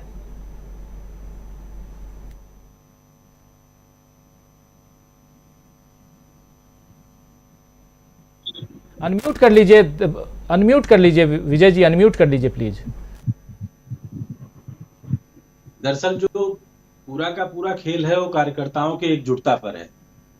जहां भारतीय जनता पार्टी की बात हो रही है तो भारतीय जनता पार्टी अभी तक मुख्यमंत्री उसके शिवराज सिंह चौहान थे, और अंतिम समय में शिवराज सिंह चौहान को किनारे कर दिया गया। तो कार्यकर्ता ये समझ रहा था कि जिसके पास मैं अब तक जुड़ा हुआ था, अब हमारा अगला आका कौन होगा। कार्यकर्ता अपने आप को बिल्कुल ठगा हुआ महसूस कर रहा है। नंबर 1 पे जो भारतीय जनता पार्टी के लोगों का अपना पक्ष था। दूसरा ये है कि जब मुख्यमंत्री का चेहरा सामने क्लियर नहीं है तो यह लोकसभा का चुनाव नहीं है। लोगों का स्पष्ट कहना था कि अगर लोकसभा का चुनाव होता तो हमें लगता कि हम मोदी जी को वोट देते। किसान मुद्दे से लेकर अनदेखी, आदिवासी का अपमान, फिर शुक्ला जी का घर टूटना, ये सारे मुद्दे अपने अपने अलग अलग तरीके से हावी हैं। मतलब अगर मैं विंध्य क्षेत्र की बात करूं तो वहां लोग मतलब एक लाइन जो यूज कर रहे थे, वो लाइन बोलने लायक है या नहीं है मुझे नहीं पता, कि वहां साफ था कि मोते शुक्ला धोए चौहान। और इस लाइन से जो नैरेटिव सेट हुआ वहां बिल्कुल अलग हुआ। और जब घर पर बुलडोजर चलाया गया तो वहां के ब्राह्मण भी नाराज होकर के एक तरफा दूसरी तरफ जाने की बात कर रहे हैं। आदिवासी तो नाराज था ही, ब्राह्मण भी नाराज हो गया। दूसरा, विंध्य क्षेत्र ऐसा है जिसको आप डंके की चोट पे कह सकते हैं कि सबसे ज्यादा वंचितों की संख्या वहां है, जहां आज भी नगर परिषद अगर डिक्लेयर किया जाता है, जैसे कसैया एक क्षेत्र है सिगरौली में, नाम नगर परिषद है लेकिन ना पानी है, ना बिजली है, ना स्कूल है, कुछ नहीं। वहां के लोगों ने बोर्ड लगाया है बकायदे कि हमारे यहाँ वोट मांगने मत आइए। मतलब वो साफ साफ गिना रहे हैं कि 4 खंबे कभी कांग्रेस ने लगवाए थे, उसके बाद तो तार भी लोग उखाड़ के ले। तो अगर पिछली सरकारों का ये सिस्टम है, ऐसे बोर्ड लगे हैं, तो आप इससे अंदाजा लगाइए कि लोगों की अपनी सोच क्या होगी। लोग कई अलग अलग तरीके से लड़ाई कर रहे हैं। जैसे अब चंबल की तरफ आए तो चंबल में जाहिर सी बात है कि ज्योतिरादित्य सिंधिया की अपनी गद्दारी वाला मुद्दा तो एक हावी है। दूसरा जो मुद्दा हावी है कि हमारा बड़ा नेता कौन होगा, नरेंद्र सिंह तोमर होंगे या ज्योतिरादित्य सिंधिया होंगे। ये जो बड़े नेता वाली लड़ाई है ये बड़ी इंपॉर्टेंट है, क्योंकि अब ज्योतिरादित्य सिंधिया को लोग महाराज जी और महंत करके छोड़ करके भाई साहब कहने लगे हैं। तो उनका भी एक एहसास है कि कांग्रेस के लोगों के बीच में साफ दिख रहा है कि जो कभी हमारे महंत और महाराज थे, जिनको हम छत्रप बोलते थे, वो आज इतने छोटे हो गए। तो ये एक अलग तरीके का संयोग और प्रयोग वहां पर दिखा। अगर इन सबको आप इकट्ठा करेंगे पूरा, तो हर जगह यही दिखेगा कि शौचालय बना है लेकिन उसमें पानी की टंकी नहीं है। लोगों का जो ये कमेंट था इस तरीके का कि आखिर बिना पानी के शौचालय का क्या मतलब, ऐसे स्वच्छता अभियान की जरूरत कहाँ है, पैसा गया कहाँ है। पहले सरकार आई थी, उस सरकार को खरीदने में चला गया, अपनी वापस सरकार आने में। तो इस बार जो मध्य प्रदेश की जनता है बड़े साफगोई से 3 मुद्दों पे काम कर रही है कि हमने मेहनत किसको जिताने के लिए की थी और जीता कौन, हमारा पैसा लगाया कहाँ गया। चाहूंगा विजय शुक्ला जी, बिल्कुल बहुत सटीक बातें कह रहे हैं। थोड़ा क्योंकि समय कम है और सबके पास आना है, इसलिए माफी चाहूंगा। आना चाहता हूं प्रोफेसर अखिल स्वामी जी। 5 राज्यों के आंकड़े, उसमें मध्य प्रदेश का आंकड़ा जिसमें 124 से 138 सीटें कांग्रेस और 80 से 94 सीटें बीजेपी को। इन आंकड़ों से आप संतुष्ट हैं? नहीं, देखिए, बिल्कुल संतुष्ट नहीं हूं। कांग्रेस को मध्य प्रदेश के अंदर 150 सीट मिलेगी। एक छोटा सा किस्सा जल्दी से सुना देता हूं। एक गुरु थे, उनके 2 शिष्य थे, आपस में लड़ते बहुत थे, हर चीज में लड़ते थे। तो गुरु ने उनकी लड़ाई खत्म करने के लिए कहा कि बायां पैर एक चेला दबाएगा और दायां पैर दूसरा चेला दबाएगा। अब गुरु ने दोनों टांगे तो बांट दी। पहले वाले ने गुरु की दूसरे शिष्य की टांग तोड़ दी और दूसरे वाले ने पहले की तोड़ दी। इस चीज को हम इग्नोर कर रहे हैं। राजीव जी ध्यान रखिएगा, तोमर साहब कोशिश करेंगे कि मैं तो चुनाव जीत जाऊं, लेकिन वो न जीते हैं जो मुख्यमंत्री इस समय बैठे हुए हैं। विजय राजे सिंधिया दिया कुमारी को हराएंगी, दिया कुमारी विजय राजे सिंधिया को हराएंगी। तो एक शिष्य दूसरे गुरु के शिष्य की टांग तोड़ेगा, दूसरे पहले की तोड़ेगा। ये स्थिति होगी। 150 सीट कांग्रेस की आएंगी। शुक्ला जी को फिर बुलाइएगा, 3 दिसंबर को डिस्कस करेंगे। बिल्कुल शुक्ला जी 3 दिसंबर को आएंगे, लेकिन यहाँ सबसे बड़ी बात, आंकड़े ऊपर नीचे जो भी हो, लेकिन अगर यहाँ इन आंकड़ों को देखा जाए तो 5-0। विजय जी कुछ कहना चाह रहे हैं? मैं राजीव जी एक सिर्फ बात ऐड करना चाह रहा था कि जो सभी राज्यों में इस बार एक कॉमन चीज दिखी है। कॉमन क्या है कि जो लोकल नेता हैं, जो लोकल लीडर थे, उन सबको किनारे लगा दिया गया। लड़ाई हर जगह सर्वे में साफ थी कि मोदी वर्सेज अदर्स हैं। गहलोत जी क्लियर है कि गहलोत जी मुख्यमंत्री का चेहरा होंगे। भले ही सचिन पायलट ने 2 बार बोला हो जिसको विधानसभा के लोग चुनेंगे, विधायक जिसके ज्यादा आएंगे अलग होगा, लेकिन अगर आज आखिरी सीट देखें, जो 35 सीटें डोटासरा की आई हैं, वो कहीं न कहीं अशोक गहलोत ने बिल्कुल बोला कि 100 मेरी एक सेंटर की। जो ये मैनेजमेंट है इस बार खुल के, वो भी अशोक गहलोत के पक्ष की सीटें क्रिएट कर रहा है। और दिया कुमारी को या अर्जुन मेघवाल को या गजेंद्र शेखावत को जिस तरीके से केंद्रीय नेतृत्व में आगे बढ़ाने की कोशिश की, वसुंधरा राजे सिंधिया के ये बयान उस बात पे बिल्कुल साफ कर रहे हैं कि इस बार निपटा दो। ये जो लोकल वर्सेस सेंटर वाली लड़ाई है, ये हर जगह कॉमन दिखी है, चाहे छत्तीसगढ़ हो, चाहे मध्य प्रदेश हो, चाहे राजस्थान हो, तेलंगाना हो या मिजोरम। तीसरी एक इम्पॉर्टेंट बात है जो मणिपुर की है कि मणिपुर की एक घटना मिजोरम के चुनाव का दृश्य और बदल सकती है। अभी अभी ताजा जो खबर थी, हम एक अपडेट ले रहे थे, उसमें ये था कि एक अधिकारी को वहां मार दिया गया। मणिपुर के लोग और मिजोरम के जो लोग जो है बात कर रहे हैं कि ऐसा हो रहा है कि अलग तरीके के राज्य के बनाने की कल्पना चल रही है। मणिपुर का कुछ हिस्सा तोड़ करके, कुछ अरुणाचल का हिस्सा तोड़ करके, बाकी सबका हिस्सा तोड़ करके म्यांमार के साथ चाइना एक छोटा तिब्बत बनाना चाह रहा है। तो इससे लोग डरे हुए हैं। ये सब इस चुनाव में बिल्कुल असर डालेंगे, मुझे ऐसा लगता है। बहुत कुछ, क्योंकि हर घड़ी हर पल अगर देखा जाए, हर घंटे चुनाव के समय परिस्थितियां बदलती हैं, चुनावी समीकरण में चेंजेस आते हैं, और वो जैसे जैसे चुनाव की बातें आगे बढ़ेंगी, यानी कि चुनाव नज़दीक आएगा, और वैसे वैसे हम देखेंगे भी, उस पर हम चर्चा भी करेंगे। जल्दी से आना चाहता हूं इधर प्रशांत टंडन जी आपके पास, और चर्चा को ख़त्म करें तुरंत फटाफट। प्रशांत जी, 2-3 बुलेट पॉइंट्स में राजस्थान दूं, और वो ये कि राजस्थान में जिसकी चर्चा नहीं हो रही है, राजस्थान में तीसरी सबसे बड़ी पार्टी निर्दलीय है, और पिछली बार उनके 13 एमएलए जीत कर आए थे, और इस बार भी 30, यानी बीजेपी कांग्रेस को मिलाकर 30 बागी नेता मैदान में हैं, बागी कैंडिडेट। और ये बड़े बड़े बागी कैंडिडेट हैं। मतलब जैसे मान लीजिए कि अगर मैं एक आध सीट की चर्चा करूं तो सवाई माधोपुर वो सीट है राजीव जी जो स्विंग सीट मानी जाती है, यानी जो सवाई माधोपुर जीतता है वो जयपुर पहुंचता है, जैसे बस्तर के बारे में छत्तीसगढ़ में कहा जाता है। अब सवाई माधोपुर में किरोड़ी लाल मीणा है जो कि पैराशूट वाले नेता हैं, उनके खिलाफ खड़ी है आशा मीणा, और वहां से जो कांग्रेस का कैंडिडेट है वो सिटिंग एमएलए है और उनको एडवांटेज है। ऐसे चित्तौड़गढ़ बीजेपी का गढ़ माना जाता है। चित्तौड़गढ़ की सीट को बीजेपी ने खुद खराब कर दिया सिटिंग एमएलए का टिकट काट के।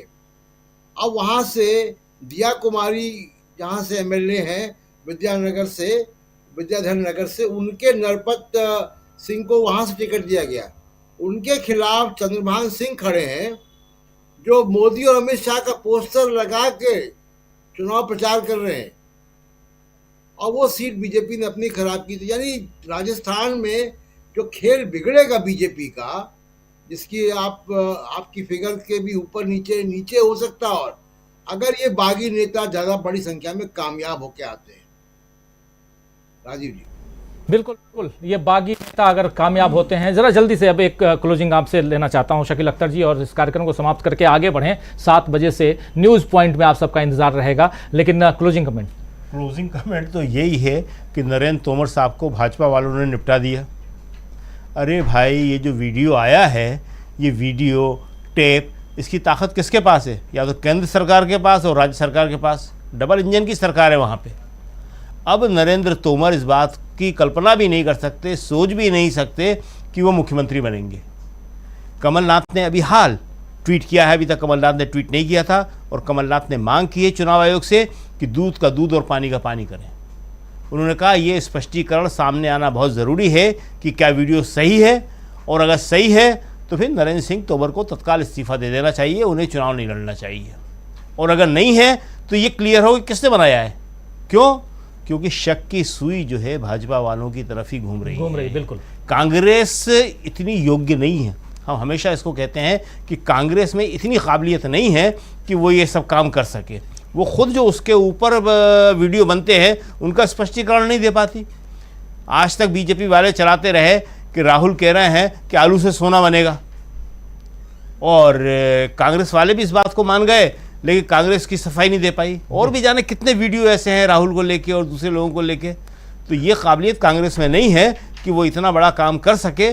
तो एक तो ये कि नरेंद्र तोमर जी को बीजेपी ने अच्छी तरह निपटा दिया है, और दूसरी एक लास्ट बात ये कि अभी हम जो कह रहे थे कि छत्तीसगढ़ में 2 ताकतवर टीमें, राजस्थान में 2 कमज़ोर टीमें, और मध्य प्रदेश में 1 ताकतवर टीम और दूसरी बिखरी हुई टीम। कांग्रेस वहाँ मजबूत टीम की तरह चुनाव लड़ रही है। और तेलंगाना नहीं, तेलंगाना में तो कांग्रेस बढ़त की तरफ है। तेलंगाना अफगानिस्तान टीम की तरह, हाँ, कांग्रेस बढ़त की तरफ है। वहां पे कांग्रेस ने 0 से शुरुआत करी है और आपने इसको 64 तक पहुंचा दिया। वहां पे बीआरएस जो है वो ऐसा लग रहा था कि आसानी से जीत जाएगी, मगर कांग्रेस ने उसकी जीत की संभावनाएं सारी की सारी खत्म कर दी है। ये तो एक ऐसा काम हुआ है वहां पे कि कर्नाटक के बाद, ये शुरुआत कर्नाटक से हुई है, देखिए कि कर्नाटक के बाद कांग्रेस दक्षिण की तरफ फिर बढ़ने लगी है। दक्खन विजय जैसे कहा जाता था पहले, दक्षिण को दक्खन कहा जाता है उर्दू में, और दक्खन विजय बड़ी इंपॉर्टेंट है। जिसने दक्खन विजय कर लिया वही भारत पे राज्य करता है।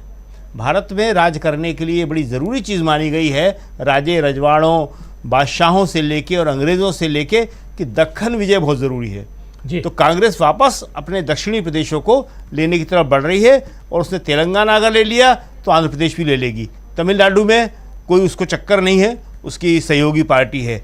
और केरल में उसका मुकाबला जिस पार्टी से है वो भी बीजेपी की विरोधी है, लेफ्ट एंड कांग्रेस। तो इसलिए एकमात्र प्रदेश तेलंगाना ही ऐसा था, और उसके बाद आंध्रा उसी तरह सोचता है जिस तरह तेलंगाना सोचता है। तो ये कहानी जो है बहुत तेज़ी के साथ 2024 की तरफ बढ़ रही है कि 2024 में अब क्या होगा।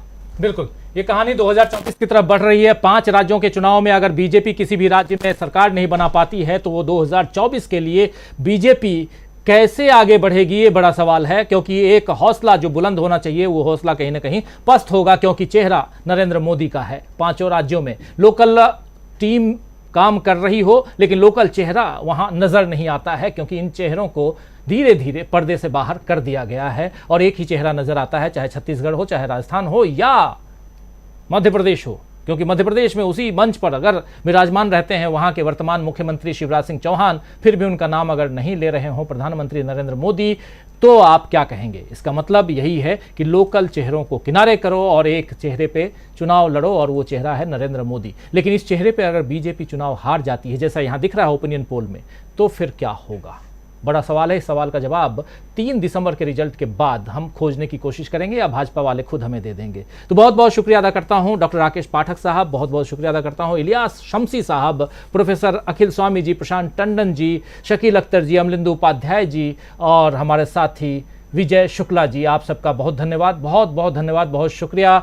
आप तमाम साथी जो बने हुए थे, और आप जाइएगा नहीं कहीं, क्योंकि अभी से ठीक 3 मिनट बाद, माफ़ी चाहूँगा 13 मिनट बाद आपके सामने लेकर आऊँगा न्यूज़ पॉइंट। बहुत सारी बातें होंगी, बहुत खबरें हैं। आज राहुल गांधी केदारनाथ में प्रसाद बांट रहे हैं, प्रसाद खिला रहे हैं, वो भी देखेंगे और समझेंगे कि ये जो सीडी कांड, ये जो टेप कांड है, नरेंद्र सिंह तोमर को कैसे भाजपा ने ही निपटा दिया है। जो कह रहे हैं शकील अख्तर साहब अभी कह रहे थे, तो क्या भाजपा खुद अपनी ही टीम के लोगों को, अपने ही बड़े नेताओं को निपटा रही है? क्योंकि आप जानते ही हैं दोस्तों कि भाजपा और नरेंद्र मोदी से पहले उसी पार्टी में लाल कृष्ण आडवाणी होते थे, लेकिन आडवाणी साहब के साथ क्या हुआ? ऐसे बहुत सारे नेता हैं। क्या आप दूसरी पंक्ति के नेताओं को भी निपटाया जा रहा है? अगर निपटाया जा रहा है तो फिर भाजपा सरकार कैसे बनाएगी? यहां पर 5 राज्यों के चुनाव में से जो ओपिनियन पोल है, उन ओपिनियन पोल्स में से आप देख रहे हैं कि 4 राज्यों में कांग्रेस सरकार बनाती हुई दिखाई दे रही है, और 5वां राज्य यानी मिजोरम